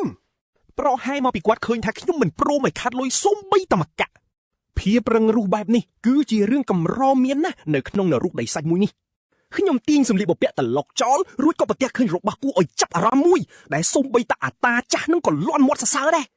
កំក៏សម្រេចចាត់យកនាឡិកាខ្សាច់ទូចមួយនេះជាប្រាក់បន្ថែមរបស់ខ្ញុំពេលខ្ញុំដើរចេញគាត់នៅតែឆ្លៀតចំអកឲ្យខ្ញុំដែលរើសបានតែសម្រាមទៀតអាតាចាស់អើយមុននឹងចេញទៅខ្ញុំសួរឈ្មោះគាត់រួចគាត់ក៏ប្រកាសយ៉ាងខ្លាំងថាគាត់ឈ្មោះក្លេកស៊ីខ្ញុំចង់ចាំឈ្មោះនោះទុកក្នុងខួរក្បាលរបស់ខ្ញុំយ៉ាងច្បាស់បំផុតខ្ញុំសង្ឃឹមថាយើងនឹងមិនជួបគ្នាទៀតទេនេះជាការគំរាមដោយផ្ទាល់ពីខ្ញុំក្លេកស៊ីមិនញញើតសូម្បីបន្តិចរួចក៏ដើរត្រឡប់ទៅកន្លែងរបស់គាត់វិញត្រឡប់មកបន្ទប់វិញខ្ញុំក៏អង្គុយពិនិត្យមើលនាឡិកាខ្សាច់ដ៏ចម្លែកមួយនេះយ៉ាងយកចិត្តទុកដាក់ខ្ញុំដឹងថាវាត្រូវចំណាយពេល10នាទីទៅគ្រាប់ខ្សាច់ធ្លាក់ចុះពីខាងលើអង្គុយក្នុងបន្ទប់ដ៏កខ្វក់នេះខ្ញុំដកដង្ហើមធំដើម្បីសាកល្បងថាមពលដែលលាក់ទុកក្នុងខ្លួនរបស់ខ្ញុំរួចខ្ញុំក៏ប្រមូលអារម្មណ៍សម្លឹងទៅកាន់វាហើយបញ្ជាឲ្យគ្រាប់ខ្សាច់ខាងក្នុងកម្រើកភ្លាមកម្រើកទៅបួយតែគ្មានអ្វីកើតឡើងទាល់តែសោះល្អខ្ចោះមែនខ្ញុំសម្លឹងមើលមុខខ្លួនឯងអស់សង្ឃឹមហាក់ដូចជាថាមពលភ្ញាក់ដឹងខ្លួននេះគ្រាន់តែជារឿងកំប្លែងមួយអញ្ចឹងថាមពលនេះពិតជាអាចកំបាំងណាស់ព្រោះខ្ញុំមិនធ្លាប់ឃើញនរណាម្នាក់ប្រើវាពីមុនមកទេតែនិយាយតាមត្រង់ទៅគណូសម្រាប់នោះផ្ដល់អារម្មណ៍ចម្លែកមួយយ៉ាងដល់ខ្ញុំការរកឃើញនាឡិកាខ្សាច់នេះហាក់ដូចជាមាននរណាម្នាក់ចេតនាទុកវានៅទីនោះសម្រាប់ខ្ញុំអញ្ចឹងហាក់ដូចជាវាកំពុងតែស្រែកហៅខ្ញុំចេញពីក្នុងគំនោដីខ្សាច់នោះមិនទាន់ទាំងបានគិតស្រួលបួលផងស្រាប់តែមានអាឈួតមួយទាត់ទ្វារខ្ញុំខ្ទេចរួចសួរថាខ្ញុំជាក្មេងថ្មីមែនទេភ្លាមនោះខ្ញុំក៏ត្រូវវាជេរផ្ទិចយ៉ាងខ្លាំងដែលមិនទាន់រត់ទៅដល់កន្លែងជីកអណ្ដងរ៉ែទៀតហាចង្រៃម៉ាន់ហូនេះវាមិនខ្វល់ពីអ្វីទាំងអស់ខ្ញុំប្រាប់ឲ្យវាចេះគោរពខ្ញុំខ្លះតែវាមិនស្ដាប់បែរជាដាល់មុខខ្ញុំមួយដៃយ៉ាងពេញទំហឹងធ្វើឲ្យខ្ញុំខ្ទាតទៅម្ខាងវិលមុខសឹងតែស្លាប់ម៉ាន់ហូដើរចូលមកថែមួយដៃទៀតចុំកណ្ដាលពោះខ្ញុំយ៉ាងដុំរួចស្រែកគំរាមឲ្យខ្ញុំបិទមាត់ដល់ចង្រៃនេះទៅភ្លាមតែវាមិនទាន់ជាប់ត្រឹមនេះទេវាជន់ពីលើខ្ញុំហាក់ដូចជាខ្ញុំត្រឹមតែជាបំណែកសាច់រលួយគ្រាន់តែព្រោះខ្ញុំធ្វើឲ្យប៉ះពាល់ដល់អំនួតដ៏ថោកទាបរបស់វាម៉ាន់ហូហៅខ្ញុំថាជាអាសម្រាមមិនទាន់ភ្ញាក់ដឹងខ្លួនដែលចេះវៃរឹកវាប្រាប់ថាមនុស្សទុនខ្សោយដូចខ្ញុំត្រូវតែចេះអោនក្បាលនិងទ្រាំទទួលការវាយដំបើចង់រស់រានមានជីវិតបន្តទៀតពេលវាវាយខ្ញុំតតែអស់ចិត្តណាវាក៏បញ្ជាឲ្យខ្ញុំបញ្ញាប់ងើបដើរតាមវាភ្លាមអាចង្រៃខ្ញុំខំថ្មិញងើបឈរឡើងវិញដោយមិនញញើតវាសូម្បីបន្តិចខ្ញុំសម្លឹងមើលអាឈួតនេះរួចស្បត់ក្នុងចិត្តថា ទោះមានរឿងអ្វីកើតឡើងក៏ដោយខ្ញុំនឹងសម្លាប់វាឲ្យបាននៅថ្ងៃណាមួយមិនខានជឿខ្ញុំចោះពួកអាថោកទាបនៅទីនេះទាំងអស់នឹងត្រូវដេកក្នុងបញ្ជីខ្មៅរបស់ខ្ញុំហើយខ្ញុំនឹងសម្លាប់ពួកវាចោលម្ដងមួយយើងមកដល់ច្រកចូលអណ្ដូងរ៉ែតំបន់ទី3ពួកវាអូសខ្ញុំមកកន្លែងធ្វើការធំរួចបង្ខំឲ្យខ្ញុំស្លៀកពាក់សម្លៀកបំពាក់សុវត្ថិភាពយ៉ាងលឿនពួកវាប្រាប់ថាថ្លៃអាហារនិងសម្ភារៈនឹងត្រូវកាត់ចេញពីប្រាក់ឈ្នួលខ្ញុំហើយគោលដៅតែមួយគត់គឺជីកកកាយដុំថ្មម៉ាណាឲ្យបានច្រើនដូចជាសត្វឆ្កែអញ្ចឹងខ្ញុំស្មានតែវាគ្រាន់តែជាការជីកកកាយធម្មតាតែមុនពេលខ្ញុំអាចហើបមាត់សួរសំណួរបន្តទៀតម៉ាន់ហ៊ូក៏យកជោបជីករបស់វាមកវាយបំបែកមួកសុវត្ថិភាពខ្ញុំខ្ទេចតែម្ដងវាបញ្ជាក់យ៉ាងច្បាស់ថាវាមិនខ្វល់ទេបើទោះជាខ្ញុំមិនចេះកាន់ចបជីកក៏ដោយខ្ញុំត្រូវតែធ្វើឬក៏ត្រូវស្លាប់នៅទីនេះហើយអាឆ្កែនឹងថែមតែកាត់លុយថ្លៃមួកសុវត្ថិភាពពីខ្ញុំទៀតផងម៉ាន់ហ៊ូបានបញ្ជាឲ្យកូនចៅវាបោះខ្ញុំចូលទៅក្នុងរូងលេខ972ដែលគេល្បីថាជាកន្លែងនរកចោះបំផុតនៅលើโลกនេះទៅហើយខ្ជិលខ្វល់ទៀតហើយលោកគ្រូចាស់អញ្ចឹងខ្ញុំក៏ចេះតែធ្វើតាមបញ្ជាវាទៅខណៈពេលដែលអាមេរិកបញ្ជាក់ថាបើខ្ញុំមិនយកថ្មម៉ាណាមកវិញទេវានឹងសម្លាប់ខ្ញុំចោលភ្លាមនៅនឹងកន្លែងតែម្ដងពិតជាការងារដ៏មហាសែនល្អមែនតាលោកគ្រូនៅក្នុងរូងនរកនេះសូម្បីតែក្មេងដែលជាកូនចៅវាក៏ប្រាប់ខ្ញុំដែរថាទីនេះជាកន្លែងដ៏អាក្រក់បំផុតវាកាន់តែសួយទៅទៀតដែលខ្ញុំមកធ្វើការចំថ្ងៃដែលម៉ាន់ហូចាញ់ល្បែងអស់លុយពីខ្លួនដែលធ្វើឲ្យខ្ញុំនឹកស្មានមិនដល់ថានៅកន្លែងរហោស្ថាននេះមានកាស៊ីណូដែរនោះក្មេងនោះប្រាប់ខ្ញុំថាមានគ្រប់យ៉ាងទាំងអស់គឺវាមិនខុសពីនៅនីយ៉ូសូលប្រមាណនោះទេខ្ញុំគិតថាបើមានពួកអាឆ្កួតដូចជាមេការកាកសំណល់នេះធ្វើការនៅទីនេះអាជីវកម្មទុច្ចរិតបែបនេះប្រកាសជាអាចរកចំណូលបានកប់ក្តៅមិនខានឡើយខ្ញុំក៏មិនដឹងថាអាចកាន់ជាប់ជីកបានទេព្រោះស្បែកដៃខ្ញុំទន់ងាយនឹងរបួសណាស់លោកគ្រូមិនដែលបរៀនខ្ញុំពីរឿងនេះទេប៉ុន្តែមិត្តថ្មីរបស់ខ្ញុំធានាថាខ្ញុំនឹងមិនមានបញ្ហារបួសអ្វីនោះទេនៅខាងក្រោមនោះពីព្រោះថាអ្នកដឹងដែរគ្មានអ្នកណាម្នាក់នៅក្នុងរូងនេះធ្លាប់រងរបួសនោះឡើយសូម្បីតែម្នាក់ក៏គ្មានដែរវាជាការប្រមានដ៏គួរឲ្យខ្លាចប៉ុន្តែទីបំផុតពួកយើងក៏មកដល់មុខរូងដែលបានកំណត់ខ្ញុំក៏សួរវាថាតើខ្ញុំគ្រាន់តែត្រូវជីកយកថ្មម៉ាណាហើយត្រឡប់មកវិញមែនទេប៉ុន្តែអានឹងវាក៏កាត់សម្ដីរបស់ខ្ញុំភ្លាមតែម្ដងដោយប្រាប់ថាខ្ញុំនឹងគ្មានថ្ងៃបានត្រឡប់មកវិញឡើយយ៉ាងណាមិញមនុស្សជាង10នាក់ហើយដែលបានបាត់ខ្លួនដោយគ្រាន់តែចូលទីនេះមនុស្ស4នាក់កំពុងភ្នាល់លើជីវិតខ្ញុំនៅពេលនេះហើយគ្មាននរណាដឹងទេថាអ្នកផ្សេងទៀតនោះងាប់អស់ហើយឬក៏អត់នោះទេប៉ុន្តែអានឹងវាបែរជាមានត្រឹមតែពាក្យសុំទោសនិងការដឹងគុណคล้ายៗមកកាន់រូបខ្ញុំសម្រាប់ការហ៊ានចូលទៅកន្លែងដ៏គ្រោះថ្នាក់ដែលគ្មានមនុស្សណាលូកដៃដល់ខ្ញុំបានស្រែកជេរវាពេលដឹងថាអ្នកដែលចូលទីនេះមុនខ្ញុំគឺសុទ្ធតែងាប់ទាំងអស់ខ្ញុំចង់បានចម្លើយប៉ុន្តែអាឆ្កែនេះបែរជាដើរចេញហើយទុកខ្ញុំឲ្យងាប់នៅទីនេះទៅវិញភាពកកឃ្លឿនរបស់វាមិនអាចបំបាក់ខ្ញុំបានទេវាធ្វើឲ្យខ្ញុំខឹងរហូតចង់ជីកកំទេចកន្លែងនរកនេះឲ្យខ្ទេចខ្ញុំខឹងណាស់ដែលពួកគេបញ្ជូនខ្ញុំឲ្យមកងាប់ដោយសារតែកំហឹងរបស់គេខ្ញុំនឹងរស់ឲ្យបានលោកគ្រូចាស់ជាអកុសលគ្រាន់តែវាយចប់ជីកមួយក្តាំងភ្លាមវាក៏បាក់របូតចេញពីដៃរបស់ខ្ញុំហើយលោតផ្លាតធ្លាក់ទៅដល់ម្ខាងទៀតបាត់ទៅខ្ញុំព្យាយាមលូកដៃទៅចាប់វាដោយក្តីអស់សង្ឃឹមខណៈពេលដែលនៅក្នុងពេលតែមួយនោះខ្ញុំក៏កំពុងតែឆ្ងល់ថាតើខ្ញុំត្រូវរស់រានមានជីវិតពីក្នុងស្ថាននរកនេះដោយរបៀបណាទៅមុននេះខ្ញុំខឹងខ្លាំងពេកទើបខ្ញុំមិនបានចាប់អារម្មណ៍ពីវាតែម៉ាណានៅក្នុងរូងនេះក្រាស់ខ្លាំងណាស់ធ្វើឲ្យខ្ញុំគិតថាអ្នកមុនប្រហែលមិនដឹងទេព្រោះពួកគេមិនមែនជាអ្នកមានធម៌ពលការបង្រៀនរបស់លោកគ្រូមិនអាចជួយខ្ញុំបានទេភាពក្រាស់របស់វាហាក់ដូចជាកំពុងតែវាយលុកខ្ញុំកាន់តែចុះជ្រៅវាកាន់តែសង្កត់ធ្ងន់មែនទែននេះបញ្ជាក់ច្បាស់ណាស់ថាមនុស្សធម្មតាច្បាស់ជាត្រូវរងគ្រោះដោយសារការផ្ទុកម៉ាណាលើសកម្រិតបាត់ទៅហើយខ្ញុំមិនទាន់ដឹងផងថាតើប្រភពនៃម៉ាណាដ៏មហាសាលនេះវាចេញមកពីជ្រុងណាឲ្យប្រកបនោះទេខ្ញុំក៏រកឃើញចប់ជីខ្ញុំវិញដែលវាហាក់ដូចជាបាក់ចេញពីដងរបស់វាបាត់ទៅហើយពិតជាល្អមែននិយាយមែនខ្ញុំពិតជាសប្បាយចិត្តណាស់ដែលរកវាឃើញហើយពេលដែលខ្ញុំកំពុងមានសង្ឃឹមបន្តិចនោះជើងខ្ញុំក៏ជន់ចំចន្លោះប្រហោងទៅទេស្អាតដែលធ្វើឲ្យខ្ញុំភ័យស្ទើរតែលាស់ប្រលឹងទៅហើយទីជម្រៅងងឹតនោះបានទាញខ្ញុំចុះក្រោមធ្វើឲ្យខ្ញុំគាំងបេះដូងពេលឃើញខ្លោងទ្វារអាចកំបាំងមួយលិចឡើងមួកសុវត្ថិភាពខ្ញុំក៏របូតចេញហើយខ្ទាតទៅនៅក្បែរចបជីកដ៏គ្មានបានការនោះដែរពេលកំពុងតែធ្លាក់ចុះនោះរឿងរ៉ាវអតីតកាលដ៏សែនកំសត់និងវេទនាបំផុតនៅក្នុងជីវិតរបស់ខ្ញុំក៏បានលេចឡើងមកក្នុងក្បាលខ្ញុំតែម្ដងអ្នកនៅជុំវិញខ្លួនតែងតែប្រាប់ខ្ញុំជានិច្ចថាខ្ញុំនឹងត្រូវងាប់យ៉ាងវេទនាបំផុតខ្ញុំត្រូវតស៊ូយកជីវិតទៅបដូរតាំងពីក្មេងត្រូវគេវាយធ្វើបាបរាប់មិនអស់ត្រឹមតែចង់បានអាហារហូបចុកគ្រប់គ្រាន់ដោយគេឯងដែលវាជារឿងដ៏ប្រណិតបំផុតសម្រាប់ខ្ញុំរាល់ពេលដែលខ្ញុំមានក្តីស្រមៃតែងតែមានគេមកជន់ឈ្លីវាចោលជានិច្ចត្រូវឯងលោកគ្រូចាស់ហើយចុងក្រោយភាពភ័យខ្លាចនឹងវិបដិសារីបានលាបត្របាក់ខ្ញុំរហូតដល់ខ្ញុំហ៊ានសម្លាប់មនុស្សម្នាក់ដើម្បីរស់រានមានជីវិតខ្ញុំពិតជាគិតថាជីវិតរបស់ខ្ញុំនឹងត្រូវបញ្ចប់ត្រឹមពេលនេះទៅហើយខ្ញុំបានរត់យ៉ាងលឿនបំផុតតាមដែលអាចធ្វើបានដើម្បីស្វែងរកជីវិតមួយដែលខ្ញុំមិនចាំបាច់បារម្ភពីរឿងសេចក្តីស្លាប់រាល់ថ្ងៃ ឈួររបស់អាឆ្កែឡាយជារងនៅតែតាមលងបន្លាយខ្ញុំ ញាក់មកមើលខ្ញុំវិញគឺកំពុងតែដេកសន្លប់ស្ទុកស្ទឹងនៅលើដីបន្ទាប់ពីធ្លាក់ចេញពីច្រកទ្វារបណ្ដាសានោះខ្ញុំប្រមូលស្មារតីក្រោកឈរឡើងទាំងឆ្ងល់ថាតើហេតុអីបានជាទីនេះវាមានអារម្មណ៍ថាក្តៅខ្លាំងម្ល៉េះពេលក៏លេចឃើញផេះធ្លាក់ចុះមកជុំវិញខ្លួនភ្លាមខ្ញុំក៏ជេរប្រមាថវាសនាដ៏កំសត់របស់ខ្លួនឯងតែម្ដង ព្រោះថានរកដ៏ទូចមួយនេះបានទម្លាក់ខ្ញុំចូលទៅក្នុងគុកងងឹតដែលពោពេញទៅដោយភ្លើងនិងគ្រោះថ្នាក់បំផុត មានដុំថ្មមួយរមៀលកាត់មុខខ្ញុំលូកដៃចាប់វាភ្លាមទើបដឹងច្បាស់ថាវាក្តៅសាហាវដូចជាបំណែករងើភ្លើង ខ្ញុំក៏វាត់វាចោលភ្លាមហើយក៏ជេរបន្តិចអាថ្មចង្រៃនោះយ៉ាងចាស់ដៃការឈឺចាប់នេះបានបញ្ជាក់ពីការពិតមួយគឺខ្ញុំពិតជាមិនមែនកំពុងតែយល់សប្តិនោះទេ តែសំណាងល្អអ្នកធំដឹងក្តីនៅនីអូសូលដូចជាខ្ញុំគឺមានបទពិសោធន៍គ្រប់គ្រាន់ក្នុងការត្រៀមខ្លួនចុះទៅក្នុងគុកងងឹតពិតមែនហើយដៃរបស់ខ្ញុំកំពុងតែរលាកយ៉ាងខ្លាំងប៉ុន្តែខ្ញុំដឹងច្បាស់ថារបស់ទាំងនេះគឺសុទ្ធតែជាផេះភ្នំភ្លើងនិយាយឲ្យស្រួលស្ដាប់ទៅបើខ្ញុំមិនបញ្ញាប់រកផ្លូវចេញពីទីនេះឲ្យបានលឿនទេខ្ញុំច្បាស់ជាត្រូវស្លាប់មិនខានឡើយខ្ញុំឲ្យក្រណាត់ខោមួយចំហៀងរួចយកវាមកចុងរុំបិទមាត់របស់ខ្ញុំយ៉ាងលឿនបំផុតខ្ញុំគិតប្រាប់ខ្លួនឯងថាបើសិនជាគុកងងឹតមួយនេះវាមានច្រកចូលពិតមែននោះវាច្បាស់ជាត្រូវតែមានច្រកចេញនៅក្បែរនេះមិនខានឡើយការសង្ស័យធំបំផុតរបស់ខ្ញុំគឺនៅត្រង់កំពូលភ្នំភ្លើងដែលជាចំណុចខ្ពស់បំផុតនៅក្នុងគុកងងឹតមួយនេះតែម្ដងការនៅទីនេះបន្តគឺស្មើនឹងការស្លាប់ផេះភ្នំភ្លើងទាំងនេះច្បាស់ជាធ្វើឲ្យខ្ញុំថប់ដង្ហើមមិនខាន ដូច្នេះដោយសារតែគ្មានបីសាច់នៅជុំវិញនេះគឺជាឱកាសដ៏ល្អបំផុតរបស់ខ្ញុំក្នុងការរត់កាត់តាមផ្លូវដែលខ្លីជាងគេដោយមានភាពជឿជាក់នេះខ្ញុំក៏ប្រញាប់រត់សម្ដៅទៅមុខក្នុងល្បឿនយ៉ាងលឿនបំផុតហាខ្ញុំតាំងនាមខ្លួនឯងថាជាស៊ីយ៉ុនដ៏ខ្លាំងក្លាជាបុរសដែលមិនព្រមចុះចាញ់រាល់ឧបសគ្គទាំងអស់ខ្ញុំនិយាយអួតរៀងធំតិចមែនប៉ុន្តែខ្ញុំទើបតែគេចផុតពីការធ្លាក់ចូលទៅក្នុងកំអែភ្នំភ្លើងដ៏ក្តៅគគុកកាលពីអំបញ្ញមិញនេះទេ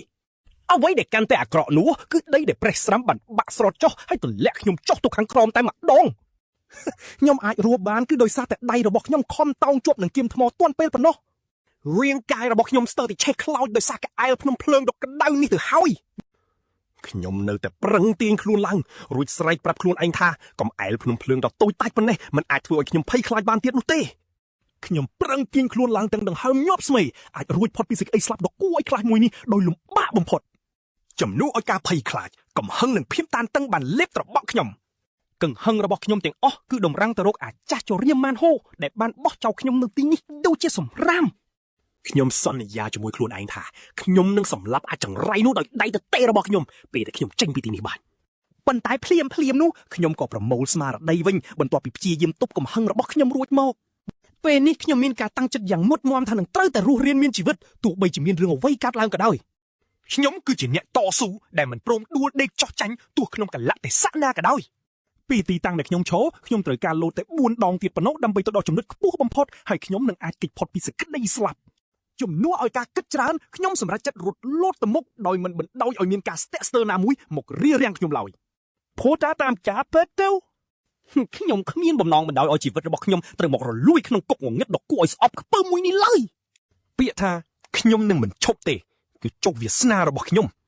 ហើយនៅពេលដែលខ្ញុំមានក្តីសង្ឃឹមបន្តិចបន្តួចស្រាប់តែប្អូនជីដូនមួយរបស់ Godzilla បានលោតចេញពីកំអែលភ្នំភ្លើងមកត្របាក់ខ្ញុំតែម្ដងសត្វចម្លែកនោះបានត្របាក់រាងកាយខ្ញុំចូលក្នុងមាត់របស់វាមុនពេលលោតចូលទៅក្នុងកំអែលភ្នំភ្លើងដ៏ក្តៅគគុកនោះម្ដងទៀតអ្វីដែលហួចចិត្តក្រពើយក្សមួយនេះបន្តដំណើររបស់វាធ្វើប្រងើយដូចជាគ្មានរឿងអ្វីកើតឡើងសោះប៉ុន្តែភ្លាមនោះភ្នែករបស់វាក៏ក្រឡេកមើលឡើងទៅលើច្រាំងថ្មចោតយ៉ាងលឿនតាមពិតទៅខ្ញុំនៅមានជីវិតនៅឡើយទេខ្ញុំបានគេចទៅដល់ម្ខាងទៀតហើយខិតខំប្រើធម៌ពលរបស់ខ្ញុំដើម្បីតោងជីវិតយ៉ាងត្រដាបត្រដួសសំណាងល្អហេតុការណ៍ដ៏លំបាកនេះបានបង្រៀនខ្ញុំថាខ្ញុំអាចគ្រប់គ្រងផេះភ្នំភ្លើងបានខ្លះដែលវាទៅតែជួយសង្គ្រោះជីវិតរបស់ខ្ញុំអំបញ្ញមិញនេះឯងខ្ញុំទម្លាក់ខ្លួនក្បែរច្រមុះដ៏គួរឲ្យខ្ពើមរបស់វាសឹងតែសន្លប់បាត់បង់ស្មារតីដោយសារតែកម្ដៅនរកដ៏សាហាវនេះគុកងងឹតមួយនេះពិតជាសាហាវប្រៃផ្សៃពេកហើយត្រឹមតែបរិយាកាសនៅទីនេះក៏អាក្រក់ជាងពួកបិសាចកកោដែលខ្ញុំត្រូវប្រឈមមុខទៅទៀតក្នុងស្ថានភាពនេះខ្ញុំដឹងច្បាស់ថាច្រមុះរបស់ខ្ញុំកំពុងឆេះរោលរៀលពីខាងក្នុងមកតែម្ដងសូម្បីតែដកដង្ហើមក៏ពិបាកសឹងតែដាច់ខ្យល់ទៅហើយស្មារតីរបស់ខ្ញុំចាប់ផ្ដើមវង្វេងសល់ត្រឹមតែពន្លឺព្រិចបន្តិចបន្តួចប៉ុណ្ណោះសេចក្តីស្លាប់បានលេចឡើងក្នុងក្បាលរបស់ខ្ញុំរយដងទៅហើយព្រះអើយប៉ុន្តែខ្ញុំមិនព្រមចោះចាញ់ទេត្រូវតែតស៊ូងើបចេញពីភុកជ្រាំមួយនេះខ្ញុំខំថ្មិញប្រឹងងើបឈរឡើងវិញដោយរំលឹកខ្លួនឯងពីពាក្យដែលខ្ញុំទើបតែបាននិយាយកម្លាំងចិត្តដ៏អស្ចារ្យរបស់ខ្ញុំគឺខ្ញុំអត់ទាន់មានសង្សារមួយនឹងគេផងបើស្លាប់នៅទីនេះវាពិតជាអយុត្តិធម៌ណាស់វ៉យគិតថាខ្ញុំលប់មែនទេ តែខ្ញុំត្រូវតែតស៊ូរស់រានមានជីវិតដូចអាដេញជីក្នុងរឿង Chainsaw Man អញ្ចឹងហ៎ ហើយនិយាយតាមត្រង់ទៅស្លាប់បែបនេះគឺជារឿងចង់បញ្ចប់ដ៏សែនកាកបំផុត ទោះយ៉ាងណាខ្ញុំបានបញ្ជាផេះភ្នំភ្លើងដោយសុំទោសលោកពូទុកជាមុនសម្រាប់អ្វីដែលខ្ញុំជិតធ្វើនៅពេលនេះ ព្រះអើយបិសាចយៈនោះផ្ទុះចេញពីកំអែលភ្នំភ្លើងវាប្រហែលជាលើកទី2ហើយខ្ញុំវាយតបវិញអស់ពីសមត្ថភាពចុងក្រោយគ្រាន់តែដើម្បីរស់រានមានជីវិតប៉ុណ្ណោះស្រាប់តែមានសំឡេងចម្លែកមួយបន្លឺឡើងកោតសរសើរពីធម្មពលដ៏ពិសេសរបស់ខ្ញុំដោយមិនដឹងខ្លួនខ្ញុំភ្ញាក់ព្រឹតខណៈដែលសំឡេងដដែលនោះបង្ហាញចំណាប់អារម្មណ៍យ៉ាងខ្លាំងលើធម្មពលគ្រប់គ្រងសាច់របស់ខ្ញុំងើបមើលទៅឃើញតាចាស់ម្នាក់ធ្លាក់ពីលើមេឃមកជួយសង្គ្រោះជីវិតខ្ញុំដូចជាទេវតាចុះមកអញ្ចឹងតាចាស់លោកនោះចាប់ដាវរបស់គាត់យ៉ាងលឿនមុនពេលចុះចតធ្វើឲ្យខ្ញុំសម្លឹងមើលឡើងគៀងគាត់ហោះចុះមកក្នុងល្បឿនយ៉ាងលឿនសាហាវរហូតដល់បុកទង្គិចសាច់បិសាចនោះយ៉ាងដំណំដោយការវាយប្រហារដ៏ធ្ងន់ធ្ងរការវាយប្រហារតែមួយដងសោះបង្កើតជារលកឆក់យ៉ាងខ្លាំងនិងផ្លាស់ប្ដូរទិសដៅលំហូរកំអែលភ្នំភ្លើងតែម្ដងកំតិចកំទីហោះខ្ចាត់ខ្ចាយគ្រប់ទិសទីធ្វើឲ្យខ្ញុំស្ទើរតែខ្ទេចខ្ទីរលាយដោយសារកម្លាំងប៉ះទង្គិចរបស់តានេះទៅហើយខ្ញុំញ័រខ្លួនចំប្រប់ដោយសារតែកម្លាំងរញ្ជួយនៃការវាយប្រហារនោ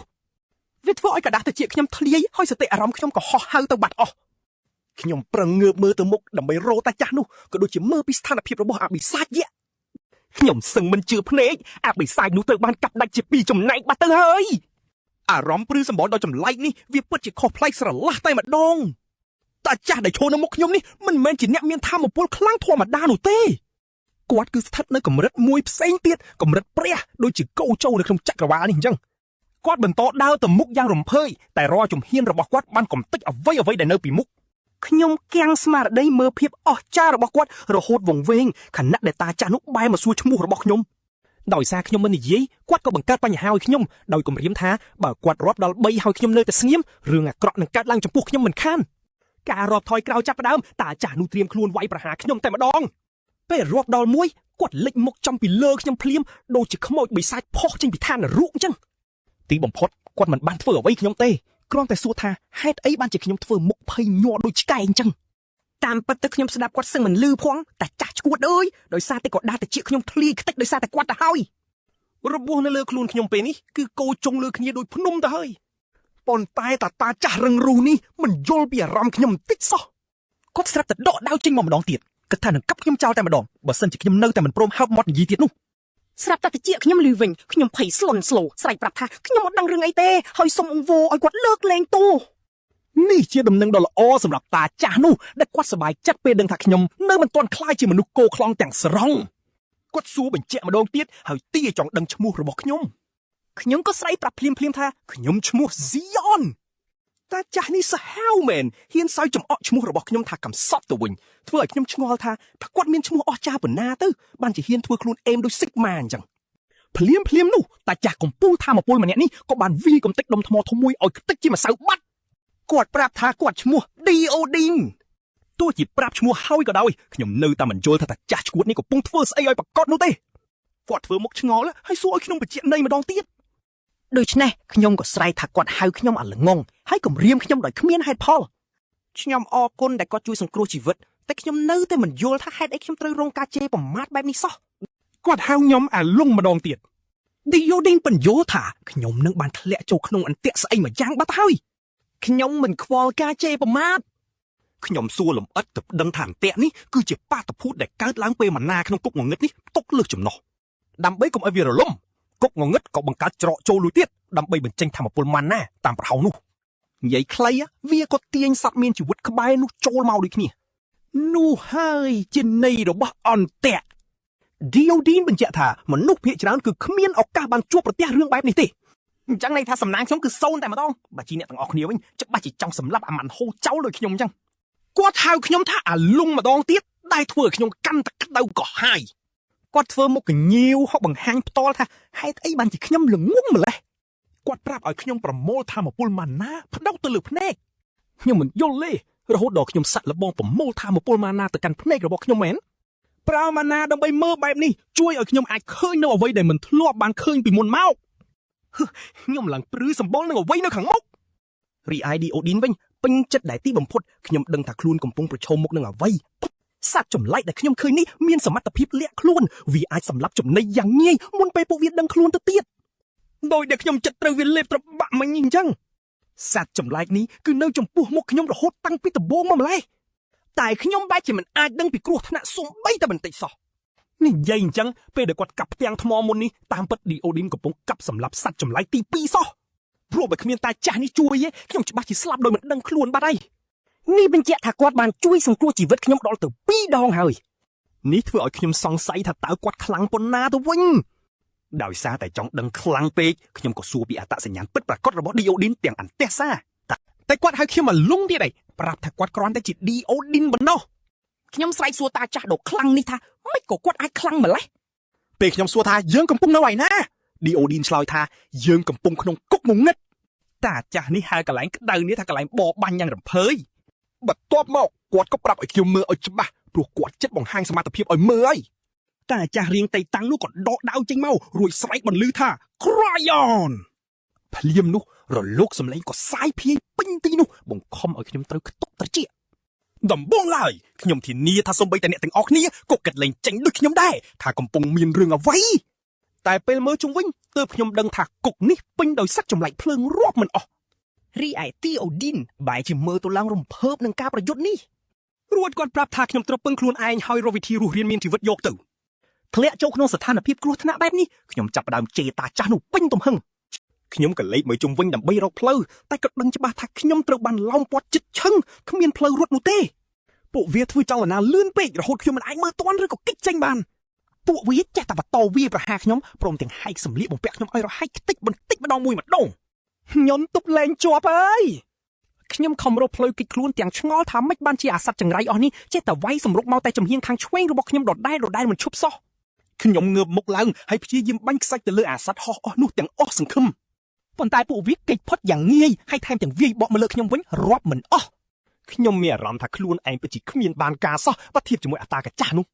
ខ្ញុំលើកដៃបាំងការពារមុខរបស់ខ្ញុំស្របពេលដែលការវាយប្រហារនៅតែបន្តធ្លាក់មកពីគ្រប់ទិសទីខ្ញុំក៏ដឹងខ្លួនថាខ្ញុំប្រកាសជាស្លាប់មិនខានទេបើនៅតែបន្តឈរស្ងៀមធ្វើល្ងងមិនព្រមធ្វើអីសោះបែបនេះខ្ញុំមានអារម្មណ៍ថាសំសង្វេគណាស់ដែលត្រូវមកស្លាប់ទោះបីជាអតាកាចាស់នោះជួយសង្គ្រោះខ្ញុំដល់ទៅ2ដងហើយក៏ដោយពេលនោះខ្ញុំនឹកឃើញដល់ពេលដែលអតាចាស់នោះបានលេចមុខមកម្ដងទៀតហើយស្រែកហៅឈ្មោះរបស់ខ្ញុំខំប្រឹងស្ដាប់នៅអ្វីដែលឌីអូឌីនកំពុងនិយាយប៉ុន្តែត្រចៀកខ្ញុំកំពុងតែងងខ្លាំងហើយខ្ញុំស្ដាប់មិនសូវបានសោះខ្ញុំនឹកឃើញសម្ដីតាចាស់នោះដែលប្រាប់ឲ្យខ្ញុំមើលតាមរយៈម៉ាណាជំនួសឲ្យការប្រើភ្នែករបស់ខ្ញុំទោះបីជាខ្ញុំកំពុងជេរខ្លួនឯងថាជាអាលុងគ្មានបានការក៏ដោយខ្ញុំមិនព្រមចោះចាញ់ទេហើយចាប់ផ្ដើមស្វែងរកវិធីចាប់អារម្មណ៍សត្រូវដែលភ្នែកខ្ញុំមើលមិនឃើញខ្ញុំសន្សឹមប្រមូលម៉ាណាចូលទៅក្នុងភ្នែកហើយខំប្រឹងបង្កើនភាពបរិសុទ្ធរបស់វាម្ដងបន្តិចម្ដងខ្ញុំប្រមូលអារម្មណ៍ហើយព្យាយាមចាប់យកលំហូរម៉ាណាដោយដែលអតាចាស់នោះបានប្រាប់អញ្ចឹងហើយលើកនេះវាពិតជាបានផលមែនពេលនេះខ្ញុំចាប់ផ្ដើមដឹងពីធម្មពលវីតាមីននៅក្នុងខ្លួនពួកសត្វចម្លែកទាំងនោះហើយពេលនេះខ្ញុំអាចតាមដានពួកវាបានហើយគ្រាន់តែម៉ាណារបស់ពួកវាចូលមកដល់កម្រិតវាយប្រហារភ្លាមខ្ញុំក៏វាយសន្ធប់ទៅចំណុចដែលគៀកបំផុតហើយទីបំផុតក៏អាចសម្លាប់សត្វបាក់សីឡាវ៉ា2ក្បាលនោះបានចំណែកឯអត្តកញ្ចាស់នោះវិញ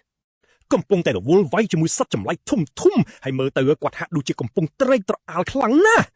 ខ្ញុំឮគាត់និយាយថាគាត់ស្ទើរតែចាំមិនបានទៅហើយថាតើគាត់មានអារម្មណ៍ពុះកជ្រោលក្នុងការប្រយុទ្ធបែបនេះតាំងពីពេលណាបន្ទាប់មកគាត់ស្ទុះទៅមុខហើយម៉ាត់មួយដៃយ៉ាងខ្លាំងហើយសត្វចម្លែករៀងដូចក្រពើដ៏ធំមួយជីពីចំណែកយ៉ាងងាយគ្រាន់តែអតាចរានោះសម្លាប់សត្វចម្លែកនោះរួចរាល់ភ្លាមគាត់បែរជារអ៊ូទាំថាគួរឲ្យស្ដាយណាស់ដែលសត្វមួយនេះមិនស័ក្តិសមជាគូប្រកួតរបស់គាត់សោះគាត់ស្ដាប់ទៅហាក់ដូចជាខកចិត្តខ្លាំងណាស់ព្រោះគាត់មិនទទួលបានភាពរំភើបដោយការរំពឹងទុកពីការប្រយុទ្ធមួយនេះបន្ទាប់មកគាត់ក៏ដកដង្ហើមធំហើយនិយាយរអ៊ូថាចំនួនគុកងងឹតបានធ្លាក់ចុះយ៉ាងខ្លាំងបើធៀបនឹងកាលដែលគាត់នៅក្មេងពេលឃើញសត្វក្រពើដ៏ធំសម្បើមនោះត្រូវដួលយ៉ាងងាយបែបនេះខ្ញុំក៏អត់មិនបាននឹងមានអារម្មណ៍អាណិតវាបន្តិចដែរខ្ញុំស្ទើរតែមិនជឿសោះថាតាចាស់នោះអាចសម្លាប់វាបានយ៉ាងងាយហាក់ដូចជាវាមិនខុសពីសត្វជីងចក់តូចមួយអញ្ចឹងក្នុងពេលជាមួយគ្នានេះខ្ញុំក៏ចិត្តដល់កម្រិតកំណត់របស់ខ្លួនឯងដែរហើយថែមទាំងសើចហួសចិត្តនឹងស្ថានភាពដ៏កំសត់របស់ខ្លួនឯងទៀតផងភ្លាមនោះរលកសម្លេងដ៏កក្រើកមួយបានវាយប្រហារមកលើខ្ញុំធ្វើឲ្យខ្ញុំលុតជង្គង់ចុះហើយក្អួតចង្អោរដោយសារតែឥទ្ធិពលរបស់វាខ្ញុំខំប្រឹងក្រោកឈរម្ដងទៀតទាំងត្រដាប់ត្រដួសហើយសួរទៅឌីអូឌីនថាតើមានរឿងអីកើតឡើងអតាចាស់នោះបញ្យល់យ៉ាងស្ងប់ស្ងាត់ថារលកសម្លេងដែលខ្ញុំទៅទទួលអារម្មណ៍អំបញ្ញមិញតាមពិតគ្រាន់តែជាសម្រែករបស់មេគុកងងឹតតែប៉ុណ្ណោះគាត់បន្តទៀតថាគុក កងងឹតនីមួយសុទ្ធតែមានមេធំចុងក្រោយរងចាំនាទីបញ្ចប់ជានិច្ចហើយអាមួយនៅក្នុងគុកងងឹតនេះហើយគឺជាមូលហេតុពិតប្រាកដដែលគាត់សុខចិត្តធ្វើដំណើរមកដល់ទីនេះភ្លាមនោះសត្វនាគ Drake ដ៏ធំសម្បើមមួយក៏ចុះមកពីខាងលើហើយតាចាស់នោះក៏សម្គាល់ថាវាជាសត្វនាគក្រហម Crimson Drake គ្រាន់តែឮពាក្យ Drake ភ្លាមខ្ញុំក៏សួរបញ្ជាក់ថាតើវាជានាគមែនទេតែ Diodin បដិសេធភ្លាមតែម្ដងតាចាស់ឈួតនោះថែមទាំងនិយាយទៀតថាវាជារឿងដែលគួរឲ្យស្ដាយណាស់ដែលគាត់ត្រូវមកតទល់នឹងសត្វកម្រិត B ជាងការប្រឈមមុខនឹងសត្វនាគពិតប្រាកដតែគាត់ឈួតទេដឹងទោះជាយ៉ាងណាក៏ដោយសត្វនាគ Drake មួយនេះពិតជាគ្រោះថ្នាក់ខ្លាំងណាស់ព្រោះវាមានរនាំងការពារដ៏រឹងមាំព័ទ្ធជុំវិញខ្លួនខ្ញុំនឹកឃើញគេធ្លាប់និយាយថាសត្វចម្លែកចាប់ពីកម្រិត B ឡើងទៅគឺមានលក្ខណៈពិសេសស្រដៀងនឹងមនុស្សដែរតាមច្បាប់អ្នកភ្ញាក់រលឹកទីលានធម្មពលពណ៌ក្រហមគឺជាប្រភេទ V ប្រហាចិត្តប៉ុន្តែពេលខ្ញុំមើលទៅក៏ aura របស់សត្វនេះគឺពណ៌ខៀវទៅវិញខ្ញុំស្រែកប្រាប់យ៉ាងខ្លាំងថាអាសត្វនេះគឺជាប្រភេទវេទមន្តមុនទាន់បានធ្វើអីផងវាបាញ់អណ្ដាតភ្លើងខ្មៅតម្រង់មកយើងតែម្ដងខ្ញុំឈរគាំងបើកភ្នែកធំភ័យខ្លាចរហូតដល់លែងដឹងខ្លួនថាកំពុងធ្វើអ្វីស្របពេលជាមួយគ្នានោះតាចាស់លប់សតិនោះលោតតម្រង់ទៅរកវារួចកាប់ដាវដ៏ធំរបស់គាត់ចំក្បាលវាពេញទំហឹងសត្វនោះងើបយ៉ាងលឿនហើយវាយបកទៅតាចាស់ដោយក្រញ៉ាំរបស់វាDiodinត្រៀមវាយបកដោយប្រើក្រេយ៉ុងប៉ុន្តែស្ថានភាពស្រាប់តែផ្លាស់ប្ដូរតាចាស់នោះត្រូវសត្វនោះចាប់ជាប់តែម្ដងសត្វនេះឆ្លៀតឱកាសភ្លាមតែម្ដងវាហាមាត់ត្រៀមបាញ់អណ្ដាតភ្លើងយ៉ាងគៀកតែម្ដងប៉ុន្តែ Diodin ទុកទាន់ពេលហើយចាប់បិទមាត់វាយ៉ាងខ្លាំងឃុំភ្លើងទុកខាងក្នុងគាត់សើចសួរថាឈឺទេរួចប្រាប់វាកុំបារម្ភព្រោះគាត់នឹងបញ្ចប់ជីវិតវានៅពេលនេះក្តាប់ដាវយ៉ាងណែន Diodin ស្ទុះទៅវាយប្រហារសត្វ Drake នោះម្ដងទៀតប្រកាសថាថ្ងៃនេះជាថ្ងៃស្លាប់របស់វាហើយចំណែកខ្ញុំកំពុងរត់យកប្រាសអាយុខ្ញុំជាប់នៅកណ្ដាលការប្រយុទ្ធដ៏ឆ្កួតលីលាននេះសូម្បីតែឈោទប់ខ្លួនការពារក៏មិនបានផងខ្ញុំរហ័សប្រើប្រាស់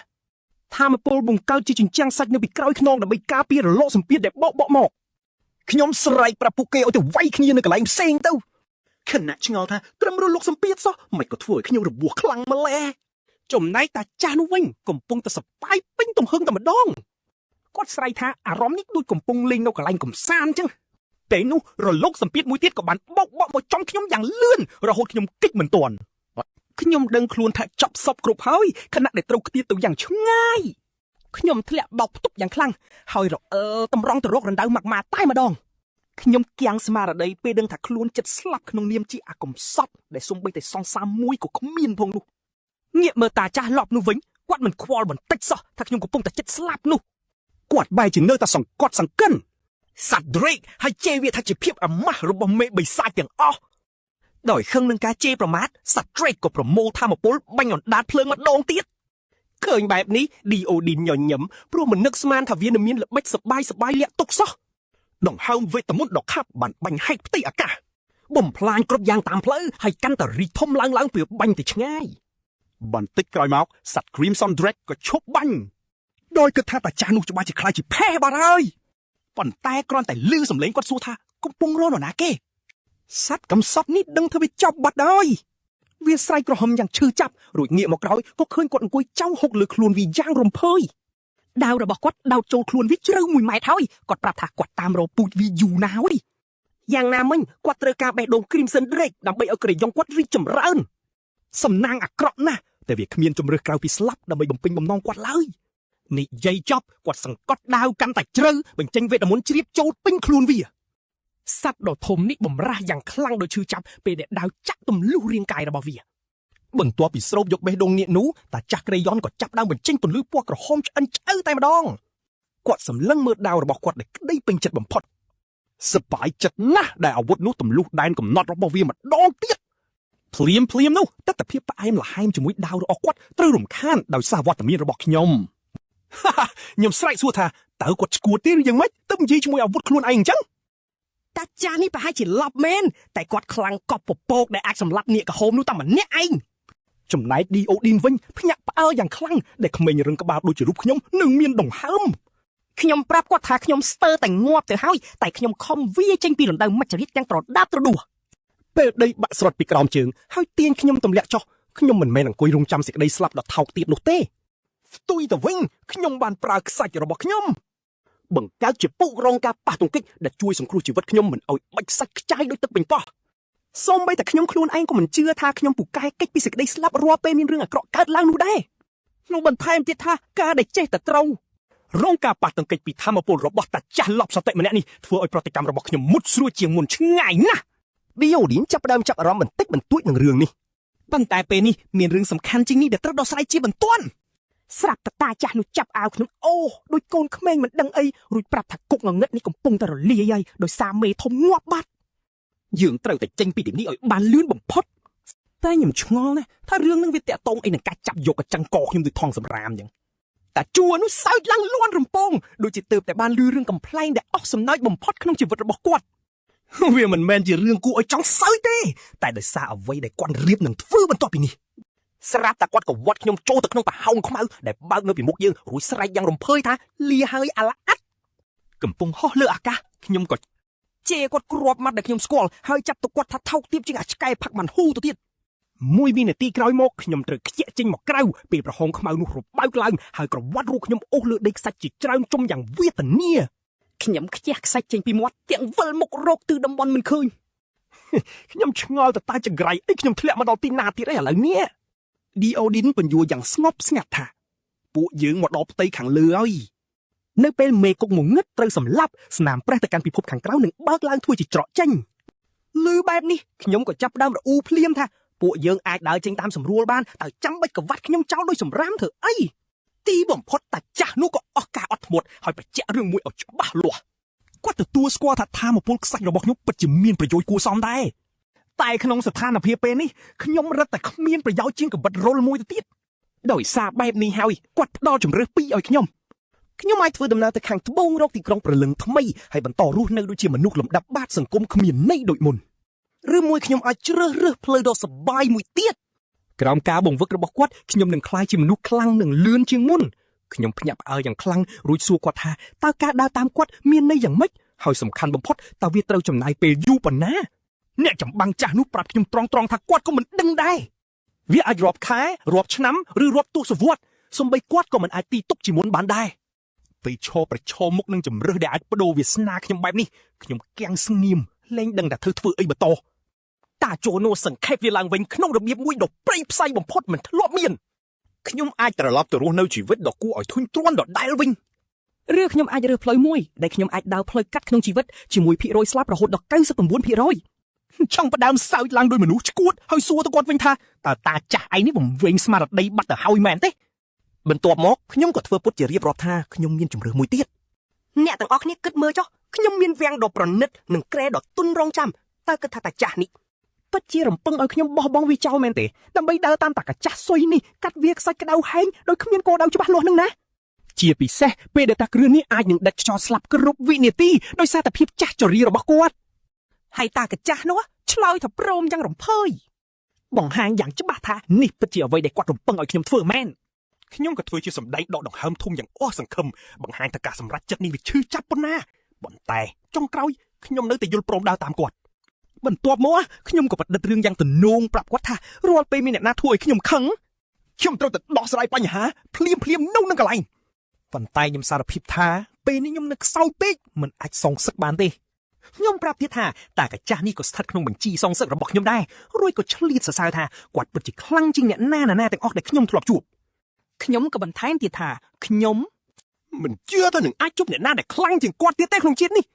ខណៈដែលខ្ញុំបន្តនិយាយអំពីភាពជឿជាក់និងការគិតវិជ្ជមានរបស់ខ្ញុំតាកាចាស់នោះកាត់សម្ដីខ្ញុំរួចចំអកថាតើមានន័យថាខ្ញុំកំពុងមានទំនុកចិត្តក្នុងការឆាប់ស្លាប់មែនទេខ្ញុំបដិសេធក្តាប់ដៃយ៉ាងណែនហើយប្រកាសក្តែងថាខ្ញុំនឹងក្លាយជាអ្នកខ្លាំងជាងមនុស្សគ្រប់គ្នាតាកញ្ចាតាមមកវិញថាបើនៅតែមានចរិតបែបនេះទៀតខ្ញុំមានតែស្លាប់តាំងពីក្មេងតែប៉ុណ្ណោះរួចគាត់ក៏ប្រាប់ឲ្យខ្ញុំបន្តដើរតាមគាត់ទៀត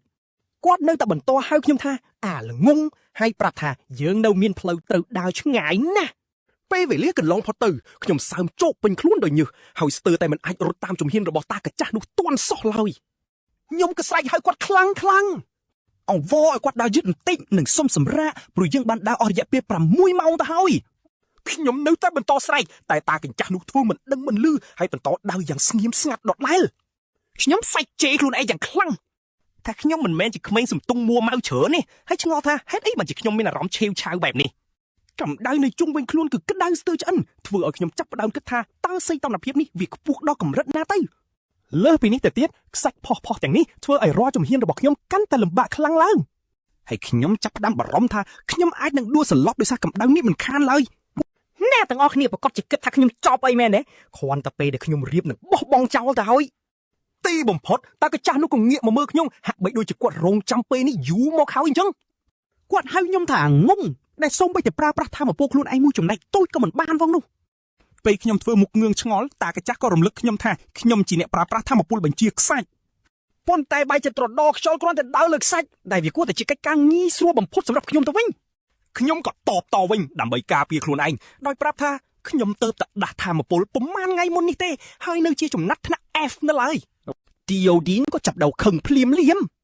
គាត់ប្រាប់ឲ្យខ្ញុំឈប់និយាយឡប់សពដោយបញ្ជាក់យ៉ាងច្បាស់ថាគាត់មិនខ្វល់ពីចំណាត់ថ្នាក់របស់ខ្ញុំទេបន្ទាប់មកគាត់សួរខ្ញុំថាតើខ្ញុំពិតជាជឿថាមានមនុស្សកើតមកជាចំណាត់ថ្នាក់ S ភ្លាមមែនទេខណៈដែលមានតែខ្ញុំម្នាក់គត់ដែលកំសត់នឹងជួបរឿងលំបាកនោះតើគាត់ចាស់នោះចាប់កអោរបស់ខ្ញុំយ៉ាងណែនហើយសួរថាតើខ្ញុំមានបំណងចង់បោះបង់ចោលគ្រាន់តែគិតថាខ្លួនឯងមិនមានសំណាងដូចគេមែនទេគាត់នៅតែបន្តស្រែករហូតដល់អស់ការអត់ធ្មត់រួចក៏បោះខ្ញុំទម្លាក់ទៅលើដីខ្សាច់វិញហើយប្រាប់ឲ្យខ្ញុំរកវិធីប្រើប្រាស់ធម៌ពលនេះដោយខ្លួនឯងចោះឌីអូឌីនប្រាប់ឲ្យខ្ញុំប្រើគ្រូក្បាលនិងស្វែងយល់ពីធម៌ពលខ្លួនឯងឲ្យបានច្បាស់ព្រោះខ្ញុំគួរតែដឹងវាច្បាស់បើចង់ធ្លុំដែនកំណត់ហើយខ្លាចជាមនុស្សដែលខ្លាំងជាងនេះពេលដែលខ្ញុំចាប់ផ្ដើមគិតថាសម្ដីតាកាចាស់នេះក៏មានហេតុផលសមរម្យអាចទទួលយកបានដែរស្រាប់តែឌីអូឌីនស្វែងគំហុកម្ដងទៀតដោយគំរាមថាខ្ញុំនឹងស្លាប់មិនខានបើនៅតែរកវិធីមិនឃើញនោះខ្ញុំចាប់ផ្ដើមម្ដងទៀតហើយប្រមូលអារម្មណ៍ផ្ដោតទៅលើធម៌ពលរបស់ខ្ញុំអ្វីដែលខ្ញុំដឹងច្បាស់គឺគម្លាតខ្សាច់ដែលខ្ញុំអាចបញ្ជាបានមានត្រឹមតែ5ម៉ែត្រប៉ុណ្ណោះខ្ញុំវាយតម្លៃស្ថានភាពខ្សាច់នេះជ្រៅត្រឹមកជើងទេបើខ្ញុំអាចធ្វើឲ្យវាហាប់ណែនដូចកម្រាលឥដ្ឋបានខ្ញុំប្រហែលជាអាចសន្សំកម្លាំងបានច្រើនពេលធ្វើដំណើរមិនខានខ្ញុំប្រឹងបង្រួមខ្សាច់ឲ្យហាប់ណែនហើយទីបំផុតខ្ញុំធ្វើបានសម្រេចមែនការដើរកាត់វាខ្សាច់ក្តៅមួយភ្លើងនេះស្រាប់តែស្រួលដូចគេដើរលេងអញ្ចឹងប៉ុន្តែខ្ញុំក៏ដឹងខ្លួនភ្លាមថាម៉ាណារបស់ខ្ញុំកំពុងតែស្រកចុះយ៉ាងលឿនសាហាវចប់ហើយខ្ញុំដឹងច្បាស់ថាខ្ញុំមិនអាចទប់ស្ថានភាពបែបនេះបានយូរទេចូលផែនការទី2ខ្ញុំបដូរមកផ្ដោតម៉ាណាចូលទៅក្នុងជើងរបស់ខ្ញុំវិញម្ដងมันគួរឲ្យជឿវិធីនេះពិតជាមានប្រសិទ្ធភាពមែនឃើញខ្ញុំប្រឹងប្រែងខ្លាំងបែបនេះតើអុចចាស់នោះលួចញញឹមម្នាក់ឯងច្បាស់ជានឹកឃើញការគាត់នៅក្មេងមិនខានទោះបីជាខ្ញុំចេះតែប្រាប់គាត់ថាខ្ញុំត្រឹមជាថ្នាក់ F ក៏ដោយតាឌីអូឌីនោះនៅតែជឿជាក់យ៉ាងមុតមាំថាការគ្រប់គ្រងម៉ាណានិងសក្តានុពលរបស់ខ្ញុំយ៉ាងហោចណាស់ក៏កម្រិត E ឬ D ដែរគាត់មើលឃើញពីសមត្ថភាពរបស់ខ្ញុំពេលនោះខ្ញុំស្រាប់តែរកឃើញរឿងថ្មីមួយហើយក៏ចាប់ផ្ដើមអួតប្រាប់គាត់ភ្លាមខ្ញុំរត់តម្រង់ទៅរកតាអ៊ូចាស់នោះទាំងស្រែកប្រាប់គាត់ថាខ្ញុំកំពុងតែគ្រាន់តែបញ្ជាខ្សាច់នៅបាតជើងសោះឥឡូវការដើរគឺស្រួលជាងមុនឆ្ងាយណាស់ខ្ញុំចាប់ផ្ដើមបានចិត្តថែមទាំងលើកម្រាមកណ្ដាលដាក់គាត់ហើយបបួលគាត់ឲ្យធ្វើដូចខ្ញុំទៀតផងបងតាអ៊ូចាស់នោះទាក់ក្បាលខ្ញុំមួយដៃយ៉ាងដំនំគាត់កុំហកឲ្យខ្ញុំឈប់ធ្វើរឿងឥតប្រយោជន៍បើមិនចង់ងាប់ចោលឆ្អឹងនៅទីនេះទេខ្ញុំដួលខ្ពស់ទៅលើដីហើយក៏សន្លប់បាត់ស្មារតីឈឹងតែម្ដងពេលខ្ញុំដឹងខ្លួនវិញមុខដកកខ្វក់របស់ខ្ញុំកំពុងកប់ក្នុងខ្សាច់យ៉ាងងឹតស្លុបគួរឲ្យអាណិតខ្លួនឯងណាតាអ៊ូចាស់នោះកំពុងតែពៀសាច់ញាតិហើយរអ៊ូថាគាត់ត្រេកអរណាស់ដែលខ្ញុំដឹងខ្លួនវិញគាត់ត្អូញថាការសែងរូបខ្ញុំមកដល់ទីនេះគឺជារឿងដ៏សែនលំបាកបំផុតខ្ញុំប្រឹងងើបអង្គុយទាំងត្អូញត្អែថារាងកាយខ្ញុំទាំងមូលឈឺចាប់ដូចគេវាយបំបាក់ឆ្អឹងអញ្ចឹងតាអ៊ុយចានោះក៏បោះសាច់ញាតិមកដុំមកចំមុខខ្ញុំបន្ទាប់មកគាត់ប្រាប់ឲ្យខ្ញុំស្ដាប់រឿងរ៉ាវកាលពីចំនួនគាត់នៅក្មេងយ៉ាងយកចិត្តទុកដាក់គាត់ថាចំនួននោះស្រួលណាស់ការដែលយើងខ្សោយក៏មិនមែនមានន័យថាយើងត្រូវស្លាប់នោះដែរផ្ទុយទៅវិញការការពារអ្នកខ្សោយគឺជាតួនាទីដ៏ខ្ពង់ខ្ពស់របស់អ្នកដែលមានអំណាចទៅវិញប៉ុន្តែពិភពលោកនោះបានរលាយបាត់ទៅហើយគាត់ច្បាស់ជានឹកវាខ្លាំងណាស់រឿងនិទានចប់ភ្លាមតាគ្រូហាស់នោះក៏ប្រាប់ឲ្យខ្ញុំប្រញាប់ងើបឡើងបើមិនចង់យកសាកសពមកចោលនៅទីនេះទេលើកនេះខ្ញុំសុកចិត្តបិទមាត់ស្ដាប់គ្រូរបស់ខ្ញុំដោយមិនហ៊ានតមាត់មួយម៉ាត់ណាឡើយគួរឲ្យភ្ញាក់ផ្អើលតែចាស់នោះបានបោះសាច់ញាតិមួយដុំទៀតមកឲ្យខ្ញុំរឿងនិទានពីអតីតកាលនោះធ្វើឲ្យខ្ញុំដឹងថាតាចាស់នេះពិតជាមានប្រាជ្ញាជ្រៅជ្រះមែនឌីអូឌីនមើលទៅដូចជារូបសំណាកស្ងួតក្រៀមមែនតែគាត់ពូពេញដោយបទពិសោធន៍រាប់សិបឆ្នាំមែនណោះពេលសម្លឹងមើលគាត់ញ៉ាំខ្ញុំកត់សម្គាល់ឃើញរឿងដ៏គួរឲ្យចាប់អារម្មណ៍មួយទោះបីជាថ្មិញរំកើអស់ទៅហើយក្តីក៏តាចាស់នេះនៅតែទំពាសាច់ញាតិនោះយ៉ាងងាយស្រួលគ្រាន់តែតាមសម្លឹងមើលខ្ញុំក៏វល់ឃើញពីល្បិចរបស់គាត់ជំនួសឲ្យការខំទំពាយកគាត់ប្រើទឹកមាត់បន្ទន់វាសិនមុននឹងខំទំពា នេះទើបជាវិធីញ៉ាំសាច់ញាតិដ៏ត្រឹមត្រូវបំផុតនៅក្នុងវាខ្សាច់ដ៏សែនស្ងួតហួតហែងមួយនេះខ្ញុំមានអារម្មណ៍ថាគាត់មិនមែនគ្រាន់តែឲ្យចំណីខ្ញុំទេតែគាត់កំពុងបង្រៀនខ្ញុំពីរបៀបរស់រានមានជីវិតដោយខ្លួនឯងបន្តិចម្ដងដោយពាក្យចាស់ថាបង្រៀនគេឲ្យចេះស្ទូចត្រីល្អជាងយកត្រីទៅឲ្យគេអញ្ចឹងដែរបន្ទាប់ពីនោះពួកយើងទាំងពីរក៏បន្តដំណើរទៅមុខទៀតនៅក្រោមផ្ទៃមេឃពេលយប់តាមផ្លូវខ្ញុំចេះតែរំខានសុំសាច់ញាតិពីគាត់បន្ថែមតែតាអ៊ូចាស់នោះបែរជាកំហកប្រាប់ឲ្យខ្ញុំបិទមាត់ទៅវិញមួយសន្ទុះក្រោយមកភាពត្រជាក់សាហាវក៏ចាប់ផ្ដើមវាយលុករាងកាយខ្ញុំយ៉ាងចាស់ដៃខ្ញុំចាប់ផ្ដើមក្តាស់មិនឈប់រាងកាយរបស់ខ្ញុំញ័រទៅត្រូវដូចម៉ាស៊ីននៅក្នុងរាត្រីវាលខ្សាច់ដ៏ត្រជាក់កកនេះចំណែកឯតាចាស់នោះវិញលាតសន្ធឹងខ្លួនហាក់ដូចជាគាត់កំពុងសម្រាកនៅឆ្នេរហាវ៉ៃយ៉ាងរំភើយទន្ទឹមនឹងនោះខ្ញុំនៅតែមិនអាចយល់ថាហេតុអីបានជាតាចាស់ឈួតនេះនិយាយជាមួយដាវគាត់រហូតបន្ទាប់មកភាពស្រីទឹកក៏ចាប់ផ្ដើមហើយខ្ញុំបានសុំទឹកគាត់ខ្លះប៉ុន្តែឌីអូដេនប្រងើយក៏តយដាក់ខ្ញុំទាំងស្រុងហើយផឹកទឹកនោះអស់គ្មានសល់ការឃើញបែបនេះពិតជាធ្វើឲ្យខ្ញុំខឹងខ្លាំងណាស់ពិសេសតាចាស់លោភលន់នេះមិនព្រមចែករំលែកសោះមិនត្រឹមតែប៉ុណ្ណោះខ្ញុំដឹងខ្លួនថាខ្ញុំស្លៀកពាក់មិនបានគ្រប់គ្រាន់នោះទេខុសពីតាចាស់នេះខ្ញុំមិនអាចពូតទឹកសន្សើមពីសម្លៀកបំពាក់ដើម្បីយកមកផឹកបានឡើយទោះយ៉ាងណាខ្ញុំអង្គុយចុះហើយចាប់ផ្ដើមលឹកដំណក់ទឹកសន្សើមតូចៗពីលើរាងកាយរបស់ខ្ញុំផ្ទាល់ដូចជាកូនឆ្កែវង្វេងដល់កំសត់ខ្ញុំហ៊ានធ្វើអ្វីគ្រប់យ៉ាងដើម្បីឈានដល់កម្រិតរបស់គាត់ឃើញបែបនេះតាចាស់នោះហៅខ្ញុំថាជាមនុស្សកំសាកប៉ុន្តែខ្ញុំប្រកែកថាខ្ញុំមិនមែនទេខ្ញុំមោទនភាពណាស់មិនខ្វល់សម្ដីគាត់ទេតាចាស់ពាក់ឲ្យខ្ញុំបាច់មាត់ហើយផ្ដោតអារម្មណ៍ទៅលើការស្ដាប់បរិវេណជុំវិញខ្លួនទោះមិនដឹងអ្វីសោះខ្ញុំក៏ស្ងាត់មាត់ហើយព្យាយាមងាកទៅជាស្ដាប់មួយសន្ទុះក្រោយមកខ្ញុំចាប់ផ្ដើមទទួលបានអារម្មណ៍រំញ័រតិចៗនៅជុំវិញខ្លួនខ្ញុំបន្តិចម្ដងខ្ញុំដឹងថាវាកំពុងមកពីច្រើនទិសដៅមិនទាន់តែបានព្រិចភ្នែកផងខ្ញុំឃើញភ្នែកភ្លឺរាប់រយកំពុងឡែងពាត់ពួកយើងពួកវាជាសត្វសាហាវដែលត្រៀមខ្លួនហែកស៊ីគ្រប់យ៉ាងដែលពួកវាអាចខំបានសត្វអ៊ីយ៉ែនស្នែងតែងតែចេញរកស៊ីពេលយប់ប៉ុន្តែសួយណាស់យើងមកប៉ះពួកវាពេលព្រឹកព្រលឹមពេលសត្វទាំងនោះបញ្ចេញចង្កូមត្រៀមហែកខ្ញុំជាចំណែកតែចាស់សួរថាខ្ញុំអាចធ្វើបានឬត្រូវការជំនួយពីលោកប៉ាភាពឈួតនោះបានឆ្លងមកលើខ្ញុំដែរហើយខ្ញុំសោចរួចតបថាខ្ញុំមិនត្រូវការជំនួយពីតាចាស់ចិត្តចូលមកឈូសទេដោយបញ្ជាខ្សាច់នៅជុំវិញខ្លួនខ្ញុំត្រៀមខ្លួនសម្រាប់ការប្រយុទ្ធដ៏ស្លាប់ជាមួយពពួកសត្វព្រៃទាំងនេះដំបូងខ្ញុំបង្កើតគ្រាប់កាំភ្លើងសាច់ហើយបាញ់វាទម្លុះត្រង់ចូលសត្វអ៊ីយ៉ែនមួយក្បាលរួចខ្ញុំបង្កើតបន្លាខ្សាច់រឹងយ៉ាងធំសម្បើមបង្កើតតំបន់មរណៈសម្លាប់គ្រប់យ៉ាងដែលចូលមកជិតខ្ញុំប៉ុន្តែពេលការប្រយុទ្ធអូសបន្លាយភាពអស់កម្លាំងក៏ចាប់ផ្ដើមវាយលុកមកលើខ្ញុំស្រែកទាំងខឹងហាក់ដូចជាជាប់ក្នុងវគ្គ zombie គ្មានទីបញ្ចប់ការឈឺចាប់ឆេះសន្ធោសន្ធៅក្នុងទ្រូងហើយខ្ញុំស្ទើរតែដួលសន្លប់ខ្ញុំដឹងថាខ្ញុំអាចនឹងស្លាប់ដោយសារអស់ម៉ាណាមុនពេលសត្វទាំងនោះស៊ីខ្ញុំទៅទៀតនេះបញ្ជាក់ច្បាស់ថាកម្លាំងបាយតែម្យ៉ាងមិនគ្រប់គ្រាន់ទេខ្ញុំត្រូវការវិធីប្រយុទ្ធឆ្លាតវៃជាងនេះពេលបង្កើតគ្រាប់ខ្សាច់មួយទៀតខ្ញុំចាប់ផ្ដើមគិតយ៉ាងជ្រៅពីរបៀបប្រើធម្មពលឲ្យមានប្រសិទ្ធភាពប៉ុន្តែការគិតត្រូវបានកាត់ផ្ដាច់ពេលសត្វអ៊ីយ៉ែនមួយលោតមកខំដៃខ្ញុំយ៉ាងជ្រៅយ៉ាងណាក្តីខ្ញុំអាចរលាស់វាចេញបានតែរបួសនេះពិតជាធ្ងន់ធ្ងរណាស់ដៃរបស់ខ្ញុំត្រូវបានហែកធ្លុះរត់ដូចជាអេប៉ុងអញ្ចឹងទោះយ៉ាងណារបួសនេះបានបំផុសគំនិតខ្ញុំភ្លាមរុនទាំងនោះបានបង្រៀនខ្ញុំពីវិធីល្អបំផុតដើម្បីបញ្ជាខ្សាច់ខ្ញុំឈរស្ងៀមរៀបចំផែនការបន្ទាប់ខណៈពេលដែលហ្វូងសត្វលោតសម្ដៅមករកខ្ញុំត្រៀមហែកខ្ញុំស៊ីមុនពេលពួកវាមកដល់ខ្ញុំក៏បញ្ចេញបច្ចេកទេសថ្មីស្រឡាំងរបស់ខ្ញុំបន្លាខ្សាច់ដ៏ស្រួចស្ដាងរាប់រយបានផុសចេញពីដីមកព្រមគ្នាតែម្ដងវាបានចាក់ទម្លុះសត្វគ្រប់ក្បាលហើយប្រែក្លាយហ្វូងនេះទៅជាសាច់អ៊ីយ៉ែនអាំងចាំងកក់ខ្ញុំផ្ទុះសម្ដៅឡើងដូចជាលោកគ្រូរបស់ខ្ញុំបេះបិទមើលសត្រូវដួលស្លាប់ដោយការវាយប្រហារតែមួយវាពិតជាមានក្តីសុខជាងការបំផ្ទុះក្បាលទៅទៀតខ្ជះខ្ជាយម៉ាណាពេលប្រយុទ្ធគឺជាផ្លូវលឿនបំផុតនាំទៅរកសេចក្តីស្លាប់ចំណែកអន្ទាក់បន្លារបស់ខ្ញុំដែលចាក់ទម្លុះគោលដៅយ៉ាងស្អាតគឺជាប្រសិទ្ធភាពកម្រិតកំពូលបើធៀបនឹងខ្ញុំតាកាចាស់នេះវាយយឺតសាហាវសុកចិត្តចូលតទល់មុខតែម្ដងពួកឆាកែប្រៃលោតតោងដៃគាត់ឲ្យខំតែម្ដងតែតាឈួតនេះបែរជាសោចដូចគេកំពុងចាក់កលេសអញ្ចឹងលេងសើចឆ្អែតហើយពន្លឺភ្នែកដ៏កាច់សាហាវក៏លិចឡើងពេលគាត់ចាប់ផ្ដើមយកមែនតែនគ្រាន់តែឃើញទឹកមុខឈួតលីលានោះភ្លាមខ្ញុំដឹងមុនថានឹងមានអ្វីកើតឡើងខ្ញុំប្រឹងទប់ខ្លួនព្រោះស្អប់ការប្រឈមភាពឈួតនេះណា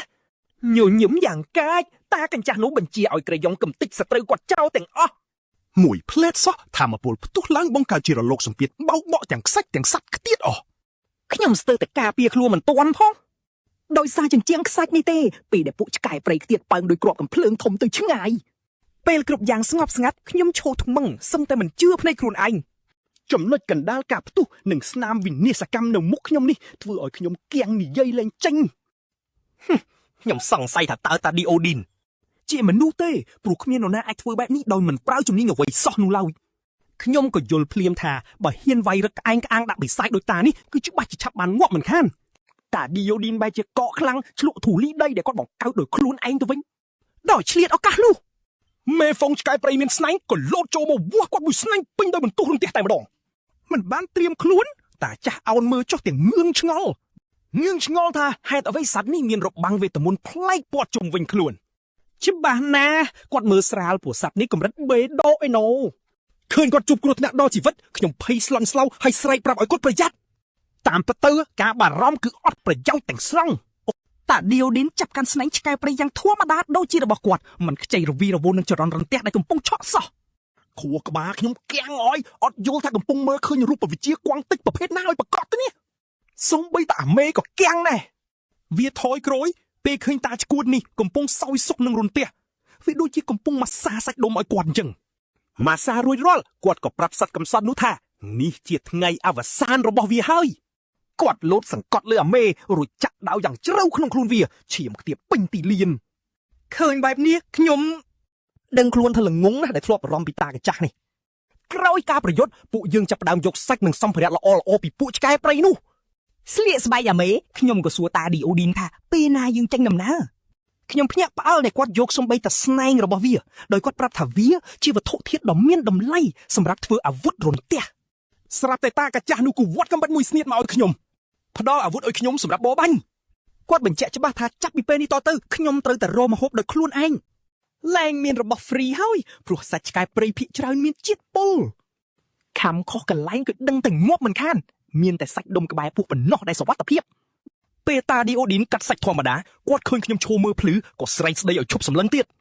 បើចង់រស់រានមានជីវិតប្រញាប់ប្រឹងរើខ្លួនរកម្ហូបខ្លួនឯងមុនពេលព្រះអាទិត្យរះទៅលឺអញ្ចឹងខ្ញុំក៏ចាប់ដាំកាត់យកសាច់ដោយខ្លួនឯងរហូតដល់ព្រះអាទិត្យរះឡើងខ្ញុំមើលទៅមានបទពិសោធន៍ជាមុនឆ្ងាយណាស់ទោះបីជាខ្ញុំនៅខ្វះប្រភពទឹកត្រឹមត្រូវក៏ដោយក៏ខ្ញុំមានសាច់ច្រើនទុកក្នុងថង់យាមដែរអ្វីដែលសំខាន់ជំនាញដើរលើសាច់របស់ខ្ញុំធ្វើឲ្យការធ្វើដំណើរពេលថ្ងៃកាន់តែស្រួលខ្លាំងតែម្ដងខ្ញុំមានអារម្មណ៍ក្អែងក្អាងក៏បចោតាចាស់នោះលេងទៅខ្ញុំសួរដឿថាតាចាស់ពិបាកដើរមែនទេchẳng nayនឹងសមត្ថភាពដើរដ៏លយរបស់ខ្ញុំមែនទេលើកនេះខ្ញុំគេចផុតពីក្តាប់ដៃគាត់ហើយក៏លៀនដាតឌឿគាត់ដូចក្មេងពីម្នាក់អញ្ចឹងប៉ុន្តែការវាលើកទី2របស់គាត់បានធ្វើឲ្យខ្ញុំវិលមុខហើយភ្ញាក់ខ្លួនព្រឺតតែម្ដង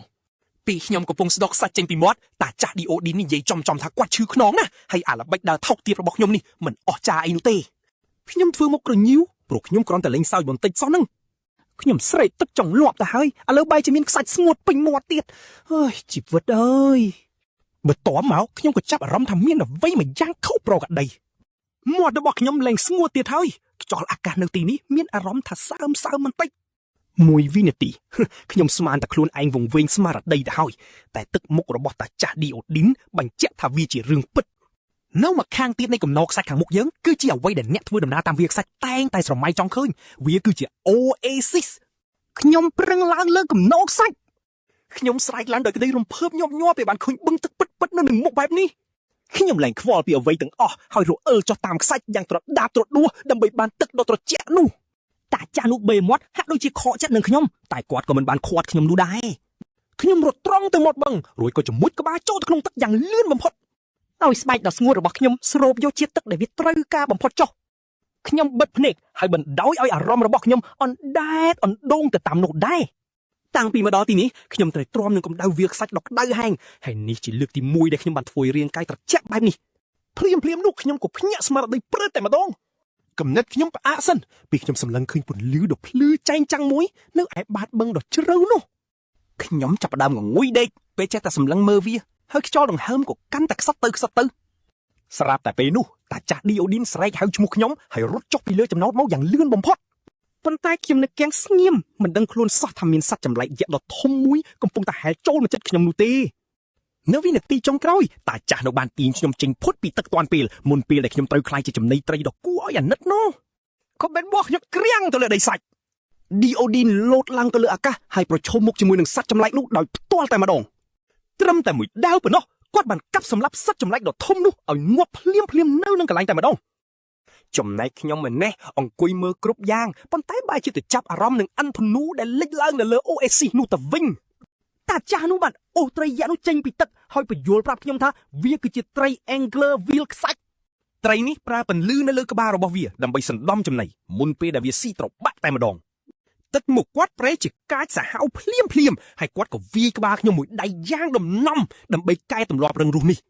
ះតាចាស់នោះចាប់ផ្ដើមស្ដីបន្ទោសខ្ញុំដែលបានបំភ្លេចរាល់មេរៀនដែលគាត់ធ្លាប់បង្រៀនហើយធ្វើប្រហែលពេកឌីអូឌីននៅតែបន្តជេរថាមនុស្សល្ងឺដែលមិនចេះប្រយ័ត្នប្រយែងដូចជាខ្ញុំនេះតែងតែជាអ្នកដែលត្រូវងាប់មុនគេបង្អស់នៅក្នុងវាខ្សាច់ដ៏សាហាវយំខ្នងនេះខ្ញុំអាចត្រឹមតែឆ្លើយបាទដើម្បីឆ្លើយតបហើយតាចាស់នោះក៏ដកដង្ហើមធំដោយក្តីនឿយណាយដោយឃើញថាខ្ញុំកំពុងតែយកចិត្តទុកដាក់ស្ដាប់គាត់ម្ដងកាលគាត់ក៏ឈប់មាត់ហើយប្រាប់ឲ្យខ្ញុំចាប់ផ្ដើមបន្លាស់ស្បែកសត្វចម្លែកនោះចេញទៅវិញត្រី angler wheel ខ្សាច់នេះជាសត្វវេទមន្តចំណាត់ថ្នាក់សេហើយស្បែកពោះរបស់វាគឺជាវត្ថុធាតុដ៏ល្អឥតខ្ចោះសម្រាប់ធ្វើជាអាវធំខ្ញុំឆ្ងល់យ៉ាងខ្លាំងក៏សួរថាតើគាត់ពិតជាត្រូវការអាវធំនឹងមែនទេសំណួរនេះធ្វើឲ្យគាត់ខឹងស្ទើរតែឈួតទៅហើយគាត់ប្រហែលជាអស់ភាពអំណត់និងភាពល្ងងរបស់ខ្ញុំឯងមើលទៅគាត់ចាប់ផ្ដើមជេរស្ដីឲ្យខ្ញុំហើយថែមទៅដៀលខ្ញុំថាល្ងងជាងសត្វផ្កាយសមុទ្រដែលគ្មានខួរក្បាលទៅទៀតតែជាខ្ញុំចាប់ផ្ដើមហូរឈាមម្ដងទៀតដោយសារការស្រែកជេរនោះហើយខ្ញុំក៏បញ្ញាប់សុំទោសទាំងញញឹមស្ងួតតាចាស់នោះនៅតែបន្តនិយាយថាទោះបីជាត្រីនេះបានคล้ายពូជយ៉ាងធ្ងន់ធ្ងរក៏ដោយវានៅតែមានរូបរាងស្តៀងទៅនឹងអម្បូរត្រីដែលធ្លាប់រស់នៅលើភពផែនដីអញ្ចឹងដែរតាចាស់បញ្ជាឲ្យខ្ញុំសម្លឹងមើលវាឲ្យច្បាស់ព្រោះនេះជាលើកទី1ហើយដែលខ្ញុំបានឃើញត្រីពិតប្រាកដក្នុងជីវិត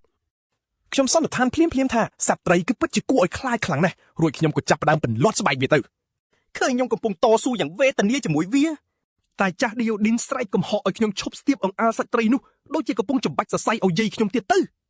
ខ្ញុំប្រាប់គាត់ឲ្យឈប់មាត់ហើយនៅស្ងៀមទៅរួចក៏ងាកមកផ្ដោតអារម្មណ៍លើការងាររបស់ខ្ញុំវិញខ្ញុំដឹងខ្លួនភ្លាមថាស្បែកវារឹងពេកមិនអាចកាត់ដោយកបិតធម្មតាបានទេដូច្នេះខ្ញុំក៏បញ្ចេញម៉ាណាចូលទៅក្នុងកបិតធ្វើឲ្យវាមុតស្រួចដើម្បីអាចកាត់ស្បែកនោះបានយ៉ាងងាយស្រួលខ្ញុំប្រើកបិតនោះកោសស្រកាវាចេញហើយកែច្នៃពួកវាឲ្យคล้ายជាម្ជុលតូចដ៏មុតស្រួចចំណែកអំបោះវិញខ្ញុំសម្រេចចិត្តទាញយកសរសៃពួរដែលភ្ជាប់សាច់ទៅនឹងឆ្អឹងរបស់វាផ្ទាល់តែម្ដងទោះបីជាខ្ញុំមានគំនិតឆ្លាតវៃយ៉ាងណាក៏ដោយក៏លទ្ធផលចុងក្រោយអាវធំនោះមើលទៅរញ៉េរញ៉ៃក៏ខ្វក់មើលមិនយល់ឡើយគាត់គៀងផ្អែកលើសាកសពត្រីនោះយ៉ាងរំភើយតួចាស់លប់សតិសើចំអកឲ្យខ្ញុំដែលខ្ជះខ្ជាយសាច់ត្រីដ៏ល្អនេះទៅលើរបស់ដែលគ្មានប្រយោជន៍ទាល់តែសោះ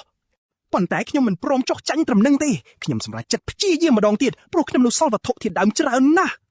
ពុំម៉ានម៉ោងក្រោយមកទីបំផុតខ្ញុំក៏ធ្វើបានសម្រេចហើយលើកបង្ហាញអាវធំមួយដែលមើលទៅពិតជាសមរម្យអាចទទួលយកបានខ្ញុំចាប់ផ្ដើមអួតបន្តិចហើយនិយាយថាខ្ញុំប្រហែលជាអាចយកវាទៅលក់យកចំណេញហើយថែមទាំងអាចបើកហាងកាត់ដេរផ្ទាល់ខ្លួនបានទៀតផងប៉ាចាស់ស្រែកហៅឈ្មោះខ្ញុំធ្វើឲ្យខ្ញុំភ្ញាក់ព្រឺតហើយស្រែកតបវិញភ្លាមថាខ្ញុំដាច់ខាតមិនប្រគល់អាវធំនេះឲ្យគាត់ទេប៉ុន្តែឌីអូឌីនបែរជាប្រាប់ខ្ញុំឲ្យឈប់និយាយលេងសើចលបឡែទៅវិញព្រមទាំងលើកសាររៀងធំមួយមើលទៅដូចជាថង់ដែលនៅមានឈាមស្រក់តក់នៅឡើយគាត់បង្គាប់ឲ្យខ្ញុំចាប់ផ្ដើមស៊ីប្រមាត់នេះទៅព្រោះវាជាថ្នាំដ៏កំរនិងមានថាមពលខ្លាំងក្លាបំផុតខ្ញុំព្យាយាមប្រកែកតវ៉ាប៉ុន្តែតាចាស់នោះបានគម្រាមបញ្ជាក់យ៉ាងច្បាស់ថាខ្ញុំច្បាស់ជាត្រូវស្លាប់មិនខានប្រសិនបើខ្ញុំហ៊ានបដិសេធបន្ទាប់មកគាត់ក៏ទម្លាក់ដុំសរីរាង្គដ៏ធ្ងន់នោះចូលមកក្នុងដៃខ្ញុំទាំងរអ៊ូទាំថាដៃគាត់ចាប់ផ្ដើមចុករយអស់ហើយខ្ញុំសម្លឹងមើលដុំសាច់ដ៏គួរឲ្យខ្ពើមរអើមដែលនៅចុងពីមុខខ្ញុំនេះខ្ញុំស្ទាក់ស្ទើរមួយរំពេចប៉ុន្តែបន្ទាប់មកក៏ចាប់ផ្ដើមខំស៊ីវាដូចជាមនុស្សដែលកំពុងតែស្រេកឃ្លានយ៉ាងខ្លាំងទោះបីជារសជាតិវាល្វីងជូរចត់ជាងញ៉ាំទឹកក្រូចក្រោយពេលដុសធ្មេញរួចទៅទៀតក៏ដោយខ្ញុំនៅតែបន្តខំលេបវាចូលពោះព្រោះមិនចង់ត្រូវគាត់វាយរហូតដល់ស្លាប់នោះទេចម្លែកណាស់ក្រោយពីស៊ីបាន 2-3 ម៉ាត់ខ្ញុំមានអារម្មណ៍ថាភាពស្រេកឃ្លានរបស់ខ្ញុំនៅតែមិនទាន់បាត់ហើយក៏បន្តស៊ីកាន់តែច្រើនឡើងពេលដែលខ្ញុំស៊ីវាអស់ភ្លាមតាចាស់ក៏ប្រមានខ្ញុំថាឥឡូវនេះវាដល់ពេលដែលខ្ញុំត្រូវឆេះរលាឲ្យពាក្យនេះធ្វើឲ្យខ្ញុំគាំងស្រឡាំងកាំងហើយឆ្ងល់ថាតាចាស់នេះកំពុងតែនិយាយឈួតឡប់អីទៀតអូយភ្លាមនោះខ្ញុំមានអារម្មណ៍ថាតឹងបំពង់កហើយក៏ចាប់ផ្ដើមឆ្លក់ថប់ដង្ហើមតែម្ដងនៅក្នុងខ្លួនខ្ញុំវាមានអារម្មណ៍ដូចជា reactor nuclear កំពុងតែផ្ទុះឡើងចឹងរាងកាយរបស់ខ្ញុំលែងស្ដាប់បញ្ជាខណៈពេលដែលកម្ដៅដ៏សែនក្ដៅគគុកបានសាយភាយពេញរាងកាយខ្ញុំចាប់ផ្ដើមស្រែកដោយការឈឺចាប់ស្ទើរដាច់ខ្យល់ចំណែកតាចាស់នោះបែរជាប្រាប់ខ្ញុំឲ្យឈប់ធ្វើខ្លួនដូចកូនក្មេងទៅវិញបន្ទាប់មកគាត់ក៏ចាប់ផ្ដើមទស្សនវិជ្ជាដោយនិយាយថា អ្វីៗគ្រប់យ៉ាងក្នុងជីវិតគឺប្រៀបដូចជា Oasis នេះអញ្ចឹងថាអ្វីៗគ្រប់យ៉ាងនឹងរលាយបាត់ទៅវិញហាក់ដូចជាវាមិនដែលធ្លាប់មាននៅលើលោកគាត់បញ្យល់ថាត្រីខ្សាច់យក្សទាំងនេះនឹងកើតឡើងវិញដើម្បីរក្សាតុល្យភាពនៃវដ្តធម្មជាតិមុនពេលគាត់និយាយចប់ខ្ញុំក៏កាត់ផ្ដាច់ហើយស្រែកប្រាប់គាត់ឲ្យឈប់និយាយរឿងមនោសញ្ចេតនាឈួតលុបនឹងទៅហើយបញ្ញាក់មកជួយខ្ញុំសូមបីតាពេលដែលកំពុងសម្លឹងមើលខ្ញុំរមួលខ្លួននៅនាលើដីដូចជាសត្វជន្លេដែលត្រូវគេរួយអំបិលយ៉ាងណាក៏ដោយគាត់មិនខ្វល់ធ្វើអ្វីទាំងអស់ហើយបែរជាងាកទៅដេកលក់យ៉ាងរំភើយនៅថ្ងៃបន្ទាប់ទីបំផុតខ្ញុំក៏បើកភ្នែកឡើងហើយឃើញតាចាស់នោះកំពុងសម្លឹងចុះមកខ្ញុំជាមួយនឹងស្នាមញញឹមដ៏សែនពីស្ពល់នឹងគួរឲ្យខ្លាចទស្សនភាពនោះស្ទើរតែធ្វើឲ្យព្រលឹងហោះចេញពីរាងកាយខ្ញុំទៅហើយរួចខ្ញុំក៏ស្រែកឡូឡាដាក់គាត់ដែលស្ទើរតែធ្វើឲ្យខ្ញុំកាំងបេះដូងស្លាប់ទៅហើយពួកយើងជេរគ្នាពីរសពី3ម៉ាត់ទៀតមុនពេលតាចាស់នោះសួរខ្ញុំថាឥឡូវនេះមានអារម្មណ៍យ៉ាងណាដែរពេលនោះទើបខ្ញុំដឹងខ្លួនថាមានអ្វីមួយនៅក្នុងរាងកាយរបស់ខ្ញុំបានផ្លាស់ប្ដូរហើយខ្ញុំមានអារម្មណ៍ថាស្រាលខ្លួនជាងមុនសាច់ដុំក៏រឹងមាំជាងមុនហើយម៉ាណានៅក្នុងខ្លួនខ្ញុំវិញហាក់ដូចជាកំពុងតែហូរហៀចេញមកក្រៅអញ្ចឹងខ្ញុំកំពុងសាក់លបងធម្មពលថ្មីដែលទៅតែវិវត្តរបស់ខ្ញុំសួរក៏តែមានរឿងអីកើតឡើងព្រោះអារម្មណ៍ដូចទៅតែផឹកថ្នាំទាហានកពូអញ្ចឹងតាពុកមាត់នោះពន្យល់ថាវាគឺដោយសារតែប្រមាត់របស់ត្រីបិសាចនោះគាត់ថាវាដើរតួដូចជាឯកធំបន្លំមួយសម្រាប់រស់រានក្នុងវាលសាច់ដែលធ្វើឲ្យរាងកាយយើងរឹងមាំជាងមុនឆ្ងាយណាស់វាជារបស់មានតម្លៃខ្លាំងណាស់ដែលធ្វើឲ្យខ្ញុំមានអារម្មណ៍មិនស្រួលសោះពេលគាត់បណ្ដោយឲ្យខ្ញុំប្រើវាបែបនេះប៉ុន្តែឌីអូឌីនគាត់តែធ្វើមិនដឹងមិនលឺគាត់និយាយថាធ្វើបែបនេះដោយសារតែខ្ញុំខ្សោយពេកហើយគាត់មិនចង់ឲ្យខ្ញុំធ្វើឲ្យគាត់យឺតដំណើរនោះទេខ្ញុំក៏តវ៉ាវិញថាជួនកាលខ្ញុំក៏មានប្រយោជន៍ដែរតាចាស់នេះប្រាប់ឲ្យខ្ញុំបិទមាត់ឲ្យខំស៊ីទៅព្រោះពួកយើងនឹងមិនចាក់ចេញទេទាល់តែស៊ីត្រីនេះអស់រលីងទីបំផុតពួកយើងអាចស៊ីត្រីបិសាចវាខ្សាច់នោះទាល់តែសត្រឹមឆ្អឹងសុទ្ធក្នុងរយៈពេល4ថ្ងៃពេញបន្ទាប់មកតាចាស់នោះក៏ប្រាប់ថាវាដល់ពេលដែលពួកយើងត្រូវបន្តដំណើរទៀតហើយខ្ញុំញញឹមហើយពាក់អាវធំថ្មីរបស់ខ្ញុំស្របពេលដែលពួកយើងបន្តដំណើរទៅមុខទៀតប្រហែលថ្ងៃក្រោយមកខ្យល់គួចដីសាច់យ៉ាងខ្លាំងបានបក់បោកមករកពួកយើងដែលជាសញ្ញានៃការចាប់ផ្ដើមព្យុះខ្សាច់តែដោយសារតែខ្ញុំទទួលបានកម្លាំងថ្មីនេះខ្ញុំមិនសូវជាប៉ះទង្គិចប្រហែលទេហើយខ្ញុំពិតជាភ្ញាក់ផ្អើលដែលតាចាស់នេះនៅមានកម្លាំងដើរទៅមុខដោយមិនបន្ធូរបន្ថយលបឿនសោះទីអូឌីនមិនបាននិយាយស្ដីប្រហែលថ្ងៃហើយដែលធ្វើឲ្យខ្ញុំសង្ស័យថាតាចាស់នេះកំពុងតែឆ្លងកាត់វ័យអស់រដូវរបស់មនុស្សប្រុសឬយ៉ាងណាពួកយើងដើរកាត់នរកនេះអស់រយៈពេល2សប្តាហ៍មកហើយវាធ្វើឲ្យខ្ញុំសង្ស័យមែនទែនថាតាចាស់នេះដឹងថាពួកយើងកំពុងទៅណាឬអត់ផងភ្លាមនោះមានស្រមោចបិសាចយក្សមួយលេចចេញមកពីក្រោយខ្ញុំតែខ្ញុំក៏វាយបកវិញយ៉ាងលឿនដោយប្រើថាមពលខ្សាច់ខ្ញុំកំពុងគិតថាពួកយើងត្រូវដើរឆ្ងាយប៉ុណ្ណាទៀតតែស្រាប់តែចាប់អារម្មណ៍ថាស្រមោចបិសាចនោះនៅរស់នៅឡើយទេវាពិតជាធ្វើឲ្យខ្ញុំចាប់អារម្មណ៍ខ្លាំងហើយព្រមទទួលស្គាល់ថាសត្វនេះរឹងមាំជាងការគិតទៅទៀតខ្ញុំសង្ឃឹមថានឹងអាចដើរកាត់ដោយគ្មានបញ្ហាទេហើយតែរឿងវាមិនងាយស្រួលដោយការគិតសោះដោយប្រើថាមពលខ្សាច់ខ្ញុំចាប់បានថាមានស្រមោចកំពុងមកតទៀតហើយខ្ញុំក៏សម្រេចចិត្តប្រឈមមុខជាមួយពួកវាផ្ទាល់ខ្ញុំបានសោកដៃរបស់ខ្ញុំចូលទៅក្នុងដីខ្សាច់នោះយ៉ាងលឿនខ្ញុំបង្ខំឲ្យស្រមោចទាំងនោះងើបឡើងមកលើផ្ទៃដីខណៈពេលដែលពួកវាចាប់ដើមឡោមព័ទ្ធជុំវិញខ្ញុំមានអារម្មណ៍ធុញទ្រាន់បន្តិចដែលត្រូវកម្ចាត់ហ្វូងស្រមោចទាំងនេះទើបខ្ញុំបន្តវាយប្រហារពួកវាដោយប្រើខ្សាច់តាមទម្លាប់បច្ចេកទេសរបស់ខ្ញុំពិតជាមានការវិវត្តកាន់តែល្អប្រសើរជាងមុនក្នុងរយៈពេលដ៏ខ្លីនេះគិតទៅថ្ងៃដែលមានព្យុះខ្សាច់បែបនេះពិតជាអំណោយផលល្អខ្លាំងមែនទែនសម្រាប់ធម៌ពលរបស់ខ្ញុំមានគ្រាប់រំសេវសម្រាប់វាប្រហារស្ទើរតែគ្មានដែនកំណត់នៅគ្រប់ទីកន្លែងដែលខ្ញុំសម្លឹងមើលទៅប៉ុន្តែល្បឿនដើររបស់តាចាស់នោះគឺលឿនមិនបន្ធូរដៃសោះគាត់មិនព្រមដើរយឺតសោះហើយទុកឲ្យខ្ញុំនៅពីក្រោយដើម្បីដោះស្រាយជាមួយពួកសត្វល្អិតរំខានទាំងនេះតែម្នាក់ឯងខ្ញុំរអ៊ូទាំតែឯងអំពីភាពគ្មានភាពស្មោះត្រង់សូម្បីតែបន្តិចរបស់គាត់សមអើយដែលតាចាស់កង្ហួចនេះនៅក្តៅក្តាញម្នាក់ឯងរហូតដល់ចាស់រលួយបែបនេះពេលកំពុងបារម្ភថាឌីអូឌីនអាចលឺខ្ញុំនិយាយដើមគាត់ខ្ញុំក៏ស្រាប់តែចាប់បានវត្ថុរំខានមួយនៅក្នុងរង្វង់10ម៉ែត្រពីខ្ញុំតែងតែប្រុងប្រយ័ត្នជានិច្ចមិនដែលបណ្ដោយឲ្យខ្លួនឯងធ្វេសប្រហែសឡើយវាអនុញ្ញាតឲ្យខ្ញុំអាចវាយបកភ្លាមរាល់ពេលដែលមានសត្វចម្លែកវេទមន្តលេចមុខមកតែលើកនេះវាខុសប្លែកពីមុនអ្វីដែលខ្ញុំចាប់បាននៅពេលនេះធ្វើឲ្យខ្ញុំព្រឺសម្បុរខ្ញាក់ពេញខ្លួនតែម្ដងអ្វីដែលខ្ញុំដឹងទីនេះមិនមែនត្រឹមជាសត្វចម្លែកធម្មតាទេវាគឺជាភាពភ័យរន្ធត់ពិតតែម្ដងអ្វីដែលកើតឡើងបន្ទាប់គឺហ្វូងស្រមោចរាប់មិនអស់ដែលកំពុងតែងើបផុសចេញពីក្រោមដីយ៉ាងកុះកកងទ័ពសត្វល្អិតចុងរៃនេះចេញមកពីណាកុំដឹងខ្ញុំងាកទៅរែសុំជំនួយពីតាចាស់នោះដោយព្រមទទួលស្គាល់ថាខ្ញុំពិតជាអស់សមត្ថភាពទប់ទល់ហើយតែឌីអូឌីនគាត់តែសលឹងមកខ្ញុំឲ្យអង្គុយមើលធ្វើប្រងើយបើគាត់មានពោតលីងញ៉ាំគាត់ប្រកាសជាអង្គុយញ៉ាំបាត់ទៅហើយខ្ញុំដឹងច្បាស់ថាគ្មានអ្នកណាមកជួយទេម្យ៉ាងទៀតខ្ញុំមិនអាចចេះតែទាឲ្យតាចាស់នេះជួយរហូតពេលជួបរឿងលំបាកនោះទេ ខ្ញុំមិនជឿសោះថាតាចាស់នេះមិនដឹងមុនថាមានរឿងអីកើតឡើងនោះទេនេះគឺជាបេសកកម្មដែលជាការសាក់លបងមួយសម្រាប់ខ្ញុំ1000 ឬ 10000 ក្បាលខ្ញុំមិនខ្វល់ទេសត្វល្អិតក៏នៅតែជាសត្វល្អិតដដែលនឹងដូច្នេះខ្ញុំបានបង្កើតដុំសាច់មូលកិនពីលើហើយបានខ្ទប់កងទ័ពពួកវាទាំងមូលតែម្ដងការទប់វាពិតជានរៈមែនថែមទាំងកាន់តែពិបាកនៅពេលមានមកហ្វូងទៀតផុសមកកាត់ចង្វាក់ប្រយុទ្ធរបស់ខ្ញុំភាពជឿជាក់របស់ខ្ញុំបានរលាយបាត់ពួកវាអូសខ្ញុំចេញទៅក្រៅដូចជាថងសម្រាមយ៉ាងចឹងខ្ញុំអស់ផ្លូវដល់ថ្នាក់បបួរសមោចវាយមួយទល់នឹងមួយប្រកួតដោយកូនប្រុសមកកុំចេះតែព្រួតគ្នាការញុះញង់គ្មានប្រយោជន៍ទេពួកវានៅតែរោមខ្ញុំហាក់ដូចជាខ្ញុំជានំដ៏ផ្អែមឆ្ងាញ់បំផុតក្នុងវាខ្សាច់នេះសំណាងល្អខ្ញុំរកបានចន្លោះប្រហោងហើយធ្វើឲ្យខ្សាច់ក្រោមជើងរបស់ខ្ញុំរឹងប្រើវាជាបន្ទះឈ្នាន់សម្រាប់ហោះឡើងទៅលើទោះហោះឡើងខ្ពស់ក៏ដោយក៏ពួកវាអាចតាមទាន់ដោយបង្កើតជាដំបូកស្រមោចដ៏ចង្រៃមួយខ្ញុំខំប្រឹងហោះឡើងទៅទីខ្ពស់ដោយអស់សង្ឃឹមដើម្បីមើលស្ថានភាពដ៏អាក្រក់នេះឲ្យច្បាស់ខ្ញុំស្មានតែសុវត្ថិភាពនៅទីនោះទៅហើយប៉ុន្តែខ្ញុំពិតជាគិតខុសទាំងស្រុងនរណាតែគិតថាពួកសមោចយៈអាចបង្កើតដំបូកកាន់តែធំមហិមាដោយគ្រាន់តែតបជាប់ខ្លួនពួកវាចូលគ្នាទៅវិញខ្ញុំចង់តែឈួតទេនៅពេលដែលបន្ទះខ្សាច់ហោះរបស់ខ្ញុំត្រូវបានបញ្ឈប់ភ្លាមបែបនេះសំឡេងស្រែកដែលពួកសត្វល្អិតនោះបង្កើតឡើងពិតជាអាក្រក់មែនទែនគួរឲ្យខ្លាចណាស់ពួកវាតោងជើងខ្ញុំស្អិតដូចជាជីវិតពួកវាអាស្រ័យលើការតោងនេះអញ្ចឹងខ្ញុំត្រូវបានទាញកជើងអូសទាំងអស់សង្ឃឹមហើយបោកផ្ទប់ទៅនឹងសាច់ដោយគ្មានក្តីមេត្តាខ្ញុំចំណាយពេលមួយសន្ទុះទើបងើបឈរបានវិញខំដកដង្ហើមហត់គូឃុះទាំងក្អួតឈាមចេញមកក្រៅពេលងើបមកឡើងតាចាស់នោះនៅតែឈរមើលដោយទឹកមុខមិនខ្វល់ខ្វាយដដែលភាពប្រងើយកន្តើយនោះហើយដែលផ្ដល់កម្លាំងឲ្យខ្ញុំបន្តទៅមុខ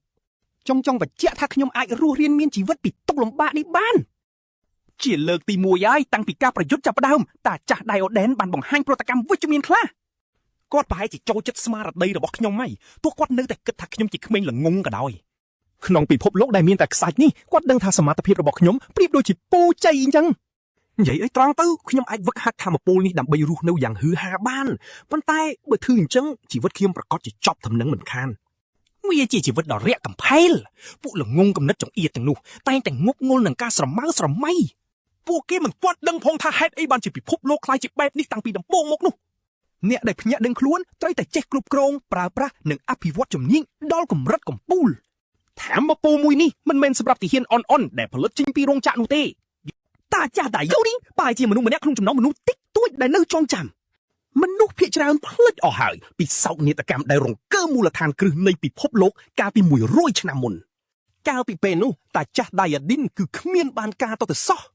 គាត់រាប់មិនអស់ទេថាតើមានមនុស្សប៉ុន្មានអ្នកដែលបានស្លាប់ចោលអាសាររបងនៅចំពោះមុខគាត់សាមមិត្តអ្នកជិតខាងនិងសូម្បីតែគ្រួសារគាត់ក៏ជាជនរងគ្រោះនៃមហន្តរាយនោះដែរអ្វីដែលឈឺចាប់បំផុតគឺការបាត់បង់កូនស្រីគាត់មិនដែលមានអារម្មណ៍ថាអស់សង្ឃឹមយ៉ាងនេះទេគាត់បានបាត់បង់មនុស្សសំខាន់ទាំងអស់ខណៈពេលដែលគាត់ឈរទ្រឹងដោយមនុស្សល្ងងប៉ុន្តែក្មេងដូចជាខ្ញុំនេះគឺខុសប្លែកពីគាត់ខ្ញុំមិនដែលរាថយឡើយសូម្បីតែពេលដែលស្ថានភាពមិនអំណោយផលដល់ខ្ញុំទាល់តែសោះក៏ដោយគាត់ប្រហែលជាដឹងថាខ្ញុំមានសក្តានុពលខ្លាយជាអ្វីក៏បានឲ្យតែខ្ញុំនៅតែឈួតល្មមហ៊ានបោះខ្លួនចូលទៅក្នុងសមរភូមិប្រយុទ្ធបែបនេះដោយចង់កាត់បន្ទាត់ព្រំដែនរវាងជីវិតនិងសេចក្តីស្លាប់ការដើរនៅលើបន្ទាត់នោះនឹងធ្វើឲ្យខ្ញុំរីកចម្រើនក្នុងល្បឿនមួយដ៏គួរឲ្យភ្ញាក់ផ្អើលជាមិនខានសតិសាមញ្ញញ៉ោ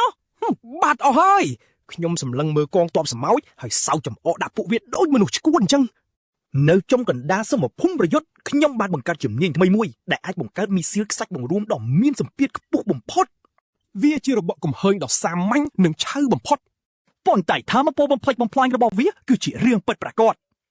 មីស៊ីលនីមួយដែលខ្ញុំបាញ់ចេញសុទ្ធតែផ្ទុកទៅដោយទំនាញខ្យល់បង្រួមនិងថាមពលគ្រប់យ៉ាងដែលខ្ញុំអាចប្រើបាន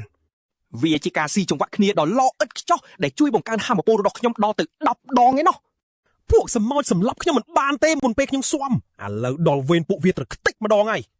តាខ្មោចដៃអូឌីនញញឹមចុងមាត់ដាក់ខ្ញុំស្មានតែខ្ញុំគ្រាន់តែជាក្មេងឆ្លក់វង្វេងនឹងរបស់លេងខ្លួនឯងត្រឹមពេលដែលខ្ញុំទម្លាក់គ្រាប់បែកកំទេចពួកសត្វល្អិតនេះចប់ដីនៅជុំវិញខ្ញុំគឺខ្ទេចខ្ទីអស់មានរណ្ដៅធំពេញនឹងតែម្ដង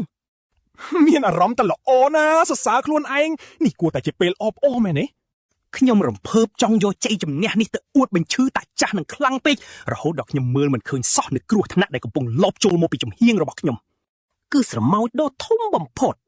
នំសម្បុកបានងើបឡើងមកហើយត្រូវបាក់ជាប់ខ្លួនខ្ញុំយ៉ាងណែនដោយធ្គាមដ៏ធំរបស់វាលបចូលមកក្បែរខ្ញុំដោយមិនបញ្ចេញសំឡេងសូម្បីតែបន្តិច វាមិនអាចទៅរួចទេតើពួកសត្វល្អិតនេះមានសមត្ថភាពប្រើជំនាញលាក់ខ្លួនកម្រិតខ្ពស់បានយ៉ាងម៉េចទៅអារម្មណ៍ខុសប្រក្រតីដែលជ្រាបចូលក្នុងខ្លួនរបស់ខ្ញុំបានធ្វើឲ្យខ្ញុំយល់ច្បាស់ពីស្ថានភាពដ៏យ៉ាប់យឺនមួយនេះខ្ញុំត្រូវពលហើយម៉ាណារបស់ខ្ញុំកំពុងតែបាត់បង់ការគ្រប់គ្រងម្ដងហើយ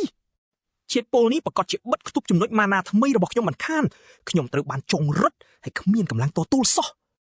អ្វីដែលខ្ញុំអាចធ្វើបានគឺស្រែកជេរវាតែប៉ុណ្ណោះប៉ុន្តែអាសមោយៈនេះមិនខ្វល់ពីពាក្យសម្ដីរបស់ខ្ញុំឡើយសម្រាប់វាខ្ញុំគ្រាន់តែជាចំណីមួយទៀតដែលវាត្រូវប្រមាញ់តែប៉ុណ្ណោះ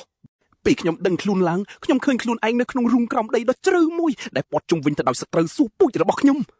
នេះវាជាសម្បុកសមោយតើគ្រាន់តែដឹងថាមានចំណីមកដល់ភ្លាមដង្កូវសមោយជាច្រើនបានវាសម្រុកមករកខ្លួនខ្ញុំដែលកំពុងតែធ្លាក់ខ្លួនខ្វាន់នេះសំឡេងស្រែកដ៏គួរឲ្យរំខាននិងរូបរាងដ៏ចម្លែករបស់ពួកវាគឺពិតជាគួរឲ្យខ្ពើមរអាមខ្លាំងណាស់ពេលដែលពួកវាដឹងច្បាស់ថាខ្ញុំមិនមានកម្លាំងអាចតទល់នឹងពួកវាបានហើយពួកដង្កូវរាប់មិនអស់វាពេញខ្លួនរបស់ខ្ញុំត្រៀមខំហែកត្របាក់សាច់របស់ខ្ញុំធ្វើជាចំណីរបស់ពួកវាអាចជើងល្អទាំងនេះមានកម្លាំងខ្លាំងអាចខំទម្លុះស្បែកនិងសាច់របស់ខ្ញុំបានយ៉ាងងាយស្រួលទោះខ្ញុំជាមុខម្ហូបពិសេសក្នុងពិធីជប់លៀងដ៏គួរឲ្យខ្ពើមនេះក៏ដោយក៏ខ្ញុំនៅតែមិនអាចកម្រើខ្លួនបានសូម្បីតែបន្តិចបែបនេះខ្ញុំច្បាស់ជាត្រូវពួកវាស៊ីទាំងរស់ហើយភ្នែកខ្ញុំចាប់ផ្ដើមងងឹតបន្តិចម្ដងហើយអតីតកាលរបស់ខ្ញុំក៏លេចឡើងយ៉ាងច្បាស់នៅនឹងមុខខ្ញុំតែម្ដងអ្វីដែលខ្ញុំបានឃើញនៅក្នុងការចងចាំដ៏សែនកំសត់នោះវាបានបញ្ឆេះភ្លើងកំហឹងយ៉ាងជ្រៅពីក្នុងខ្លួនរបស់ខ្ញុំខំប្រមូលកម្លាំងចិត្តដើម្បីយកឈ្នះជាពលនេះហើយក៏ច្របាច់បំបែកអាព្រូនតូចមួយដែលកំពុងតំពាសាច់ខ្ញុំចោលតែម្ដងខ្ញុំមិនអាចស្លាប់នៅទីនេះទេគ្រាន់តែឃើញចំណីកម្រើកខ្លួនបែបនេះពួកស្រមោចដែលកំពុងឈោមមើលពិធីជប់លៀងនោះក៏ភ្ញាក់ផ្អើលភ្លាមខ្ញុំសើចចំអកឲ្យខ្លួនឯងដែលហ៊ានបិទភ្នែកចុះចាញ់ដូចជាមនុស្សកំសាកកាលពីដំបូងវាពិតជាគួរឲ្យអាម៉ាស់ណាស់ជីវិតនេះគឺពិតជាអយុត្តិធម៌ខ្លាំងណាស់ការចងចាំពេញមួយជីវិតរបស់ខ្ញុំគឺគ្មានអនុស្សាវរីយ៍ល្អសូម្បីតែមួយមកបង្ហាញទាល់តែសោះតែជំឯទទួលយកការស្លាប់ដូចជាមនុស្សបរាជ័យអាចបានការនេះយ៉ាងម៉េចទៅបទពិសោធន៍គីកនឹងសេចក្តីស្លាប់នេះវាបានរុញច្រានខ្ញុំឲ្យហួសពីដែនកំណត់និងបង្កើនស្នាមសាក់នៅលើកំភួនដៃរបស់ខ្ញុំថែមទៀតខ្ញុំទាញប្រើធម្មពលខ្សាច់នៅពីក្រោមជើងរបស់ខ្ញុំមួយក្តាំងខ្ញុំបំផ្ទុះបន្លាខ្សាច់កំតិចអានឹងកោអាក្រក់នៅជុំវិញខ្ញុំឲ្យខ្ទេចគ្មានសល់តែម្ដងពួកកងទ័ពស្រមោចចាប់ផ្ដើមភ័យស្លន់ស្លោហើយខ្ញុំគួរតែជាចំណីហ្វ្រីរបស់ពួកវាប៉ុន្តែឥឡូវនេះខ្ញុំក្រោកឈរវិញយ៉ាងរឹងមាំជាមួយនឹងគ្រាប់មីស៊ីលខ្សាច់រាប់សិបគ្រាប់ដែលកំពុងអណ្ដែតហោះជុំវិញខ្លួនរបស់ខ្ញុំអោនមើលកពួនដៃខ្លួនឯងហើយក៏សង្កេតឃើញថាចំណាត់ថ្នាក់របស់ខ្ញុំបានកើនឡើងបាត់ទៅហើយការឡើងរែងនេះវាជួយលាងជាតិពុលស្តារកម្លាំងកាយខ្ញុំឡើងវិញហើយអ្វីដែលពិសេសគឺថាមពុលម៉ាណារបស់ខ្ញុំកើនឡើងយ៉ាងបរិបូរណ៍តែម្ដងស្នាមសាច់ទី2នៅលើខ្លួនរបស់ខ្ញុំវាគឺជាលទ្ធផលនៃការវឹកហាត់យ៉ាងនឿយហត់ឥតឈប់ឈរកាលពីប្រហែលថ្ងៃមុនជាមួយតាចាស់នោះឯងទាំងកម្លាំងផ្ទាល់និងកម្រិតម៉ាណាអ្វីទាំងអស់គឺស្ថិតនៅកម្រិតមួយផ្សេងទៀតបើធៀបនឹងសមត្ថភាពកម្រិត F ដ៏អន់ថយរបស់ខ្ញុំយ៉ាងណាមិញទោះបីជាខ្ញុំមានគ្រាប់មីស៊ីលខ្សាច់ទាំងអស់នេះត្រៀមប្រើប្រាស់ក៏ដោយខ្ញុំនៅតែមិនអាចវាយឲ្យមហាក្សត្រយានីស្រមោចនេះមុតសូម្បីមួយស្នាមអាសត្វល្អិតយក្សនោះវាយបកវិញដោយប្រើជើងដ៏ច្រើនសន្ធឹករបស់វាវាយសម្រុកមកក្បែរខ្ញុំយ៉ាងលឿនការវាយប្រហារដ៏សាមញ្ញតែវាមានប្រសិទ្ធភាពខ្លាំងទម្លុះថ្មបែកខ្ទេចคล้ายជាផេះខ្សាច់តែម្ដងខ្ញុំនៅតែបន្តបាញ់គ្រាប់ខ្សាច់រាប់មិនអស់ប៉ុន្តែសម្បករបស់មហាក្សត្រយានីស្រមោចនេះគឺពិតជារឹងមិនអាចទម្លុះបានមែនពេលនេះខ្ញុំសូមត្រឹមតែស្នាមឆ្កូតបន្តិចលើសម្បកខ្មៅដ៏រឹងនោះក៏យកដែរភាពរឹងមាំរបស់មេកន្ត្រានេះគឺឈួតយកតែម្ដងក្រោយពីសាក់លបងដ៏គួរឲ្យសង្វេគប៉ុន្មានដងទៀតខ្ញុំដឹងថាគ្រាប់កំភ្លើងខ្សាច់គឺគ្មានប្រយោជន៍ទោះខ្ញុំបង្ហាប់វាខ្លាំងប៉ុណ្ណាក៏ដោយបើចឹងមែនខ្ញុំទៅបោះចោលផែនការចាស់ហើយគិតរកវិធីថ្មីទាំងអស់វាត្រូវតែមានវិធីបំបែកអាវក្រោះដែលមិនអាចបំបែកបាននេះការវាកំតិចនិងការចាក់ទម្លុះគឺលែងមានប្រយោជន៍ទៀតហើយចុះបើខ្ញុំសាក់លបងហែកសម្បកដ៏រឹងនោះចេញពីខ្លួនវាតែម្ដងទៅដូចណេះខ្ញុំក៏ធ្វើបែបនោះមែនខ្ញុំបានបញ្ជាគ្រប់គ្រាប់សាច់ដែលខ្ញុំមានដើម្បីគ្របដណ្ដប់រាងកាយដ៏ធំរបស់មេកន្ត្រៃនោះឲ្យជិតឈឹងតែម្ដងខ្ញុំផ្ដោតអារម្មណ៍ទៅលើសម្បករឹងនោះក្នុងខួរក្បាលរួចធ្វើការមួលនិងបកសម្បកចង្រៃនោះចេញពីសាច់របស់វាយ៉ាងសាហាវបំផុតវាពិតជាបានផលមែនសត្វចម្លែកនោះបានស្រែកដោយការឈឺចាប់ដោយខឹងដែលខ្ញុំព្យាយាមហែកអាវក្រោះរបស់វាចាប់ផ្ដើមប្រមូលផ្ដុំធម្មពលម៉ាណាសុទ្ធនៅត្រង់ជង្គង់របស់វាលែងខ្វល់ពីការឈឺចាប់ហើយត្រៀមវាយបកពីចម្ងាយយ៉ាងគួរឲ្យខ្លាចតម្រង់មកខ្ញុំទីបំផុតទើបដឹងថាខ្ញុំមិនមែនជាមនុស្សឆ្កួតតែម្នាក់នៅក្នុងសម្បុកនេះទេធម្មពលនោះបានបញ្ចេញរលកសម្លេងកម្រិតខ្ពស់ដែលធ្វើឲ្យកដាស់ត្រចៀកខ្ញុំធ្លាយនិងហូរឈាមភ្លាមសម្ពាធនេះធ្ងន់ធ្ងរណាស់ខួរក្បាលរបស់ខ្ញុំហាក់ដូចជាចង់ផ្ទុះចេញមកក្រៅអញ្ចឹងការប្រយុទ្ធដ៏សាមញ្ញពីមុនបានប្រែទៅជាការប្រកួតប្រជែងថាតើនរណាអាចទ្រាំនឹងការឈឺចាប់បានយូរជាង ខ្ញុំពិតជាគិតថាការបកសម្បកវាគឺជាគំនិតដ៏ឆ្លាតវៃតែវាពិតជាល្ងងមែននរណាទៅដឹងថាមេសត្វល្អិតដ៏គួរឲ្យខ្ពើមនេះមានល្បិចអត្តឃាតលាក់ទុកក្នុងខ្លួននោះហូរឈាមតាមត្រចៀកនឹងភ្នែករបស់ខ្ញុំហ្នឹងចូលមកចោខ្ញុំស្វាគមន៍ការទារុណកម្មនេះទោះដឹងថាខ្ញុំប្រហែលជាត្រូវស្លាប់ក៏ដោយវាពិតជាងាយស្រួលណាស់អ្នកណាស្លាប់មុនគឺចាញ់ហើយខ្ញុំជាមនុស្សដែលចងគំនុំបំផុតខ្ញុំសុកចិត្តទាញសត្វល្អិតនេះទៅនរកជាមួយគ្នាប្រសិនបើវាអាចធ្វើឲ្យខ្ញុំឈ្នះភាពទាល់ច្រកដ៏ឈឺចាប់បានបញ្ចប់នៅពេលដែលខ្ញុំមានអារម្មណ៍ថាស្មារតីរបស់ខ្ញុំបានបែកខ្ទេចមានអ្វីម្យ៉ាងបានដាច់ខាងក្នុងខ្លួនខ្ញុំដោយកាត់ផ្ដាច់ទំនាក់ទំនងរវាងរាងកាយនិងខួរក្បាលទាំងស្រុងខ្ញុំពិតជាបានធ្លាក់ដល់ចំណុចកំណត់ចុងក្រោយបំផុតរបស់ខ្ញុំហើយរាងកាយដ៏អន់ថយរបស់ខ្ញុំមិនអាចទ្រាំបានទៀតទេព្រះហើយខ្ញុំពិតជាធុញទ្រាន់នឹងភាពទន់ខ្សោយរបស់ខ្លួនឯងណាស់តាដៃអូឌីនចាស់នោះប្រកាសជាដឹងពីគំនិតកំសាករបស់ខ្ញុំពេលដែលគាត់រើសខ្ញុំចេញពីដីភក់ជាមួយស្នាមញញឹមដ៏គួរឲ្យខឹងនោះលោកគ្រូចាស់បានស្ដីបន្ទោសខ្ញុំដែលហៀបនឹងស្លាប់ដោយអភូតហេតុខ្ញុំអាចទាញស្មារតីត្រឡប់មករាងកាយដ៏បាក់បែករបស់ខ្ញុំវិញបានខ្ញុំថែមទាំងបាននិយាយលេងសើចដោយទុកឱកាសឲ្យតាចាស់នោះវាយផ្ដាច់ព្រលឹងទៀតផងប៉ុន្តែតាចាស់នោះមិនចាំបាច់បញ្ចេញកម្លាំងសូម្បីបន្តិចនោះទេមេកន្ត្រៃកម្រិតសេនោះខ្លាំងជាងខ្ញុំឆ្ងាយណាស់ប៉ុន្តែខ្ញុំបដិសេធមិនព្រមចុះចាញ់នឹងដេករងចាំសេចក្តីស្លាប់ឡើយខ្ញុំបានតស៊ូរហូតដល់ទីបញ្ចប់ខ្ញុំទទួលបានសិទ្ធិរស់រានមានជីវិតដោយសារភាពរឹងរូសនិងការខិតខំប្រឹងប្រែងដៃអូឌីនពិតជាបានសរសើរខ្ញុំយ៉ាងខ្លាំងនេះជាលើកទី1ហើយតាំងពីខ្ញុំជួបតាចាស់លប់សតិម្នាក់នេះគួរឲ្យស្ដាយដែលក្រដាស់ត្រចៀកខ្ញុំបែកខ្ទេចអស់ទៅហើយខ្ញុំមិនអាចឮពាក្យសរសើរដ៏ល្ងងខ្លៅរបស់គាត់សូម្បីតែមួយម៉ាត់ដោយដឹងថាខ្ញុំថ្លង់តាចាស់នោះក៏បានលារាងកាយដ៏ទន់ជ្រាយរបស់ខ្ញុំទៅជិតសាកសពរបស់មេកន្ត្រៃនោះពួកយើងក៏ទៅដល់កន្លែងតូចមួយที่មានលំហមួយហើយមានរាងស្វែដ៏ភ្លឺភ្លេកមួយនៅទីនោះខ្ញុំសួរតាចាស់នោះថាវាជាអ្វីហើយគាត់ក៏ចាប់ផ្ដើមសរសេរញីញ័រនៅលើជញ្ជាំងគាត់សរសេរថាវាគឺជាស៊ុតរបស់មេកន្ត្រាញគាត់អះអាងថាវាជាថ្នាំហើយមានរសជាតិ strawberry ទៀតផងពិតជាងាប់មែនខ្ញុំសម្លឹងមើលអក្សរដែលគាត់សរសេរដោយដឹងថាតាចាស់នេះកំពុងបង្ខំឲ្យខ្ញុំស៊ីរបស់មិនច្បាស់លាស់ម្ដងទៀតហើយការពារក្រែងលោកខ្ញុំហៀបនឹងស្លាប់ជាលើកទី2ទៀតខ្ញុំសួរគាត់ថាបើស៊ីរបស់នេះវាមានអារម្មណ៍ក្រហាយដោយថងប្រមាត់របស់ត្រីខ្សាច់នោះឬអត់ដៃអូឌីននិយាយដោយផ្ទាល់មាត់តែម្ដងដោយសារភាពថាការស៊ីសុទ្ធនេះអាចធ្វើឲ្យខ្ញុំស្លាប់ភ្លាមប៉ុន្តែដោយសារតែជាខ្ញុំធ្លាយបាត់ទៅហើយខ្ញុំមិនបានឮពាក្យព្រមានដល់ជីវិតនោះសូម្បីតែមួយម៉ាត់ចុងក្រោយខ្ញុំសម្រេចចិត្តជឿសម្ដីតាឈួតនោះហើយហាមាត់ចូលទៅចិត្តពងសម្ោចភ្លឺភ្លេកនោះខ្ញុំត្រឹមជាក្មេងអនាថាពីលមកពី Neo Soul ប៉ុណ្ណោះខ្ញុំសូម្បីតែរសជាតិផ្លែ strawberry ក៏មិនដែលស្គាល់ផងតែបើរសជាតិវាដូចពងសម្ោចនេះមែននោះអា strawberry នឹងច្បាស់ជាឆ្ងាញ់កប់មិនដឹងទេខ្ញុំលេងសើចសំថែមទៀតតែមុខខ្ញុំក៏ស្លេកបាត់ពេលមានអារម្មណ៍ថាខុសប្រក្រតីក្រោយលេបវាចូលពោះរួចបន្លាឈាមចាក់ទម្លុះចេញមកពេញរាងកាយខ្ញុំតែម្ដងឈាមដែលទៅតែឈប់ហូរក៏ចាប់ផ្ដើមបាញ់ចេញមកម្ដងទៀតខ្ញុំកំពុងឆ្លងកាត់ដំណើរការមួយហៅថាការក្រឡាប់សារីរាង្គវាមានន័យចំថាពោះវានិងសាររាង្គក្បែរនោះកំពុងរមួលខ្ទប់គ្នាចូលក្នុង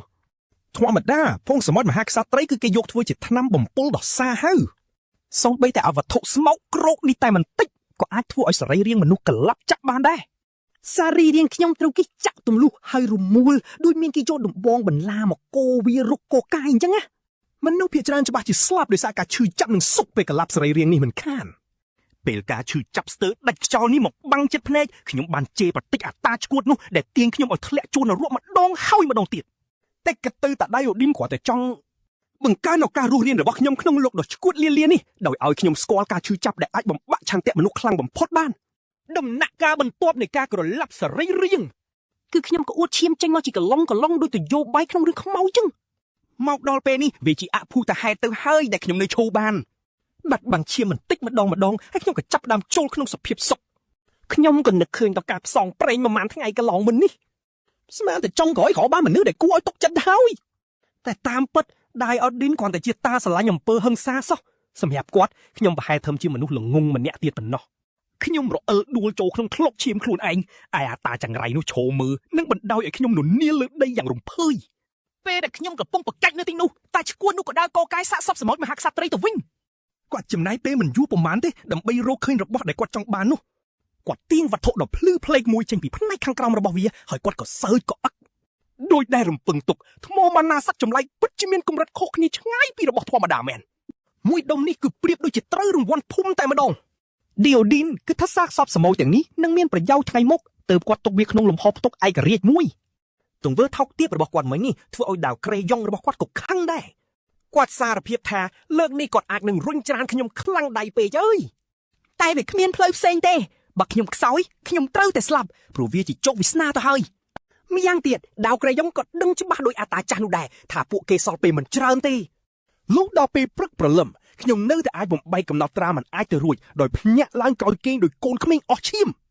រឿងដំបូងដែលខ្ញុំឃើញគឺស្នាមញញឹមដ៏គួរឲ្យស្អប់នៅលើផ្ទៃមុខពោពេញដោយស្នាមជ្រួញនោះដោយសភាមកតីខ្ញុំក៏បានវាយប្រហារទៅលើតាគ្រូនោះតែម្ដងឌីយ៉ូឌីនប្រមានខ្ញុំកុំឲ្យបង្កបញ្ហាពេលគាត់កំពុងនៅចិត្តល្អនៅឡើយតែខ្ញុំមិនណាខ្វល់ស្ដាប់គាត់នោះខ្ញុំបានបញ្ជាគ្រាប់មីស៊ីខ្សាច់ដ៏មានថាមពលជាច្រើនឲ្យតម្រង់ចំទីតាំងរបស់អាតាចាស់នោះឌីយ៉ូឌីនព្យាយាមប្រមានខ្ញុំកុំឲ្យធ្វើផ្ដេសផ្ដាស់តែខ្ញុំបានវាយប្រហារទៅលើគាត់មែនតែនបាត់ទៅហើយ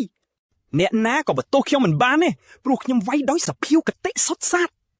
ខ្ញុំវាយប្រហារដោយគិតក្នុងចិត្តច្បាស់ថាអាតាចាស់នោះពិតជាមានចេតនាចង់សម្លាប់ខ្ញុំមែនខ្សាច់របស់ខ្ញុំបានកប់ឌីយ៉ូឌីនយ៉ាងជ្រៅខ្ញុំផ្លាស់ទីនឹងនិយាយស្ដីហាក់ដូចជាវិញ្ញាណសងសឹកដែលត្រឡប់មកទីបំណុលអញ្ចឹងថែមពីលើរលកសាច់ទាំងនេះខ្ញុំថែមទាំងប្រើផ្ទាំងថ្មស្រួចស្រួចដែលភ្នួរនៅលើជញ្ជាំងនៃសម្បុកស្រមោចនោះទៀតផងខ្ញុំបានបញ្ជាខ្សាច់កាត់បំបាក់បន្លាយយ៉ាក់មួយដើមហើយទម្លាក់វាសង្កត់លើតាកញ្ចាស់នោះភ្លាមប៉ុន្តែការវាយប្រហារបន្តបន្ទាប់នោះបានបួមកម្លាំងខ្ញុំអស់រលីងពីខ្លួនតែម្ដងក្បាច់នោះអស់ចាមែនតែវាក៏ស៊ីម៉ាណានឹងកម្លាំងកាយខ្ញុំអស់គ្មានសល់ដែរពេលខ្ញុំកំពុងស្រែកថាគាត់ចង់សម្លាប់ខ្ញុំតាកញ្ចាស់នោះបែរជាដកដង្ហើមធំហើយមើងងាយប្រាជ្ញារបស់ខ្ញុំទៅវិញគាត់ថាសុទ្ធមហាស្ត្រីសត្វល្អិតនោះប្រហែលជាមានជាតិពុលបែរអាចធ្វើឲ្យខួរក្បាលខ្ញុំសុយរលួយបានប៉ុន្តែនិយាយតាមត្រង់ទៅវាមិនមែនជាលេះសម្រាប់ខ្ញុំក្នុងការមិនប្រើខួរក្បាលដែលនៅសេសសល់នោះទេខ្ញុំស្ទើរតែមិនជឿភ្នែកខ្លួនឯងតាកញ្ចាស់នោះគ្រាន់តែឈោថ្មឹងមួយកន្លែងហើយទទួលក្បាច់វាយប្រហារពេញទំហឹងរបស់ខ្ញុំដោយគ្មានរបួសសូម្បីតែមួយស្នាមបន្តិចសោះបើសិនជាដៃអូឌីនពិតជាចង់សម្លាប់ខ្ញុំមែនខ្ញុំច្បាស់ជាងាប់បាត់ទៅហើយត្រឹមតែការផ្ទាត់ថ្ងាសម្ដៃរបស់គាត់ហេតុអីបានជាមនុស្សខ្លាំងកម្រិតនេះចំណាយពេលមកបំពល់ក្មេងដែលទុនខ្សោយដូចជាខ្ញុំទៅវិញចំណេញអីការបញ្យោនេះរៀងមើងងាយខ្ញុំបន្តិចមែនប៉ុន្តែអ្នកទាំងអស់គ្នាដឹងទេខ្ញុំត្រូវតែទទួលស្គាល់ថាវាពិតជាសមហេតុផលខ្លាំងណាស់តាកញ្ចាស់នោះបានបញ្យល់ថាសុទ្ធមហាកាស្ត្រីគឺជាថ្នាំពុលដ៏សាហាវដែលអាចកាត់បំផ្លាញសរីរាង្គខាងក្នុងរបស់អ្នកញ៉ាំប៉ុន្តែបើខ្ញុំរស់រានមានជីវិតវានឹងលាងសម្អាតជាតិពុលនិងកាកសំណល់ទាំងអស់ចេញពីគ្រប់ជ្រុងនៃរាងកាយរបស់ខ្ញុំ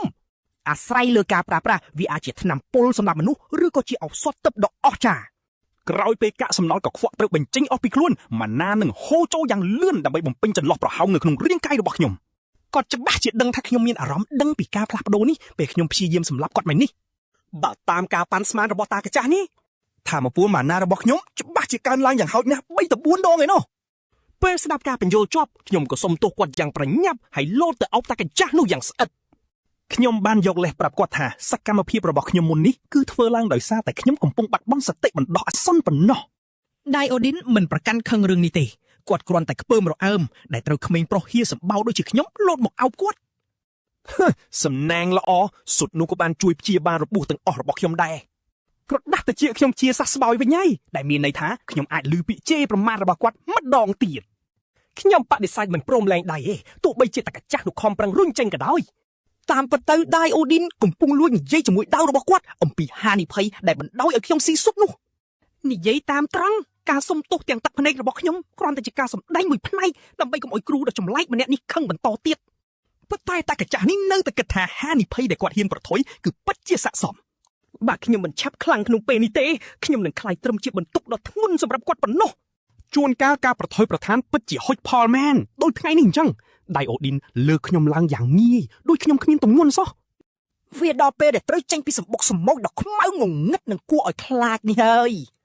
ខ្ញុំពិតជាមានអារម្មណ៍ឆ្ងល់ខ្លាំងណាស់ហេតុអីបានជាតាកញ្ចាស់នេះចាប់ទីមខ្ញុំម្ដងទៀតទាំងដែលពីនេះខ្ញុំមានកម្លាំងពេញលេញអាចដើរដោយខ្លួនឯងបានទៅហើយនឹងដោយសារតែពួកយើងបានខាត់ពេលនៅក្រោមដីនេះច្រើនល្មមគ្រប់គ្រាន់ហើយវាមានវិធីតែមួយគត់ដែលអាចជួយឲ្យឡើងទៅលើវិញបានលឿនបំផុតពេលតាកញ្ចាស់ចង្អុលទៅដំបូលសម្បុកដែលពោពេញដោយបន្លាអ្នកទាំងអស់គ្នាច្បាស់ជាដឹងថាខ្ញុំច្បាស់ជាត្រូវឈឺខ្លួនមិនខានទោះខ្ញុំយល់ព្រមឬអត់ក៏ដោយមួយសន្ទុះក្រោយមកភាពស្ងប់ស្ងាត់នៅលើវាខ្សាច់ត្រូវបានបំបែកដោយការផ្ទុះហោះចេញពីក្រោមដីយ៉ាងកក្រើកដៃអូឌីនប្រហែលជាសប្បាយចិត្តនឹងការហោះយ៉ាងលឿននេះប៉ុន្តែខ្ញុំមិនសូវចូលចិត្តល្បឿនដ៏ឆ្កួតលីលាប្រៀបដូចយកជីវិតទៅបថុយរបស់គាត់ទាល់តែសោះ ហេតុអីបានជាពួកយើងមិនអាចធ្វើដំណើរតាមសម្រួលដោយមនុស្សធម្មតាម្ដងទៅតាកញ្ចាស់នោះប្រហែលជាយល់ព្រមដើរឆ្លងកាត់វាខ្សាច់នេះតាមសម្រួលហើយបើសិនជាក្មេងល្ងងដូចជាខ្ញុំមិនបានសន្លប់បាត់ស្មារតីអស់ពេល4ថ្ងៃពេញនោះទេគាត់ថែមទាំងមានអារម្មណ៍អាណិតចំពោះនារីអភ័ព្វណាដែលនឹងត្រូវរៀបការជាមួយក្មេងកំសត់ដូចជាខ្ញុំនៅថ្ងៃអនាគតការលេងសើចនិងការចំអកបានបញ្ឈប់ភ្លាមនៅពេលដែលគាត់សម្លៅឃើញអ្វីមួយពីចង្ងាយខ្ញុំធ្លាប់គិតថាគ្មានអ្វីអាចធ្វើឲ្យខ្ញុំភ្ញាក់ផ្អើលបានទៀតទេប៉ុន្តែខ្ញុំត្រូវបិទមាត់យ៉ាងលឿនពេលដែលខ្ញុំងាកមើលតាមសម្លឹងរបស់តាកញ្ចាស់នោះខ្ញុំសម្លឹងទៅមុខអណ្ដើកគោកដ៏ធំសម្បើមមួយកំពុងវាមកទំហំប៉ុនកោះមួយទៅហើយវាសឹងតែនៅឆ្ងាយពីពួកយើងដល់ទៅ30គីឡូម៉ែត្រឯណោះប៉ុន្តែដោយសារទំហំដ៏កប់ពពករបស់វាខ្ញុំអាចមើលឃើញវាបានយ៉ាងច្បាស់តាចាដៃអូឌីនដ៏គួរឲ្យធយនោះអធិប្បាយប្រាប់ខ្ញុំថាអនឌឺនូគេស្គាល់ថាជាបន្ទាចល័តអាខាឡនពិតជារឿងដ៏គួរឲ្យរំខានដែលមិនដែលទុកឲ្យខ្ញុំបានរស់នៅដកដង្ហើមស្រួលសោះឡើយគេចាត់ថ្នាក់វាជាសត្វវេទមន្តកម្រិតវេក៏ពិតមែនប៉ុន្តែភាពរឹងមាំរបស់វាខ្លាំងជាងសត្វចម្លែកកម្រិតអាទៅទៀតក្រោយពីផ្សាំងវាបានរួចរាល់ពួកគេកែច្នៃស្នូកវាធ្វើជាយានជំនិះប្រែក្លាយជាបន្ទាយចល័តតែម្ដងតែចាស់នោះនឹងមានមុខប្រាប់ខ្ញុំដែលជាមនុស្សល្ងងនេះឲ្យសម្លឹងមើលអាខាឡនឲ្យបានច្បាស់ទេផង ការដែលបានឃើញរបស់របរបែបនេះជាលើកដំបូងពិតជាធ្វើឲ្យអ្នកណាក៏ដោយគិតថាពិភពលោកដ៏រលួយនេះវាធំធេងប៉ុណ្ណានៅទីរហោស្ថាននោះពិតជាមានបិសាចពិតប្រាកដដែលអាចផ្សាំងនិងជិះសត្វដ៏ធំបែបនេះបានយ៉ាងងាយពេលតែបន្ទាយចល័តនោះក៏ធ្វើដំណើរឆ្លងកាត់ពួកយើង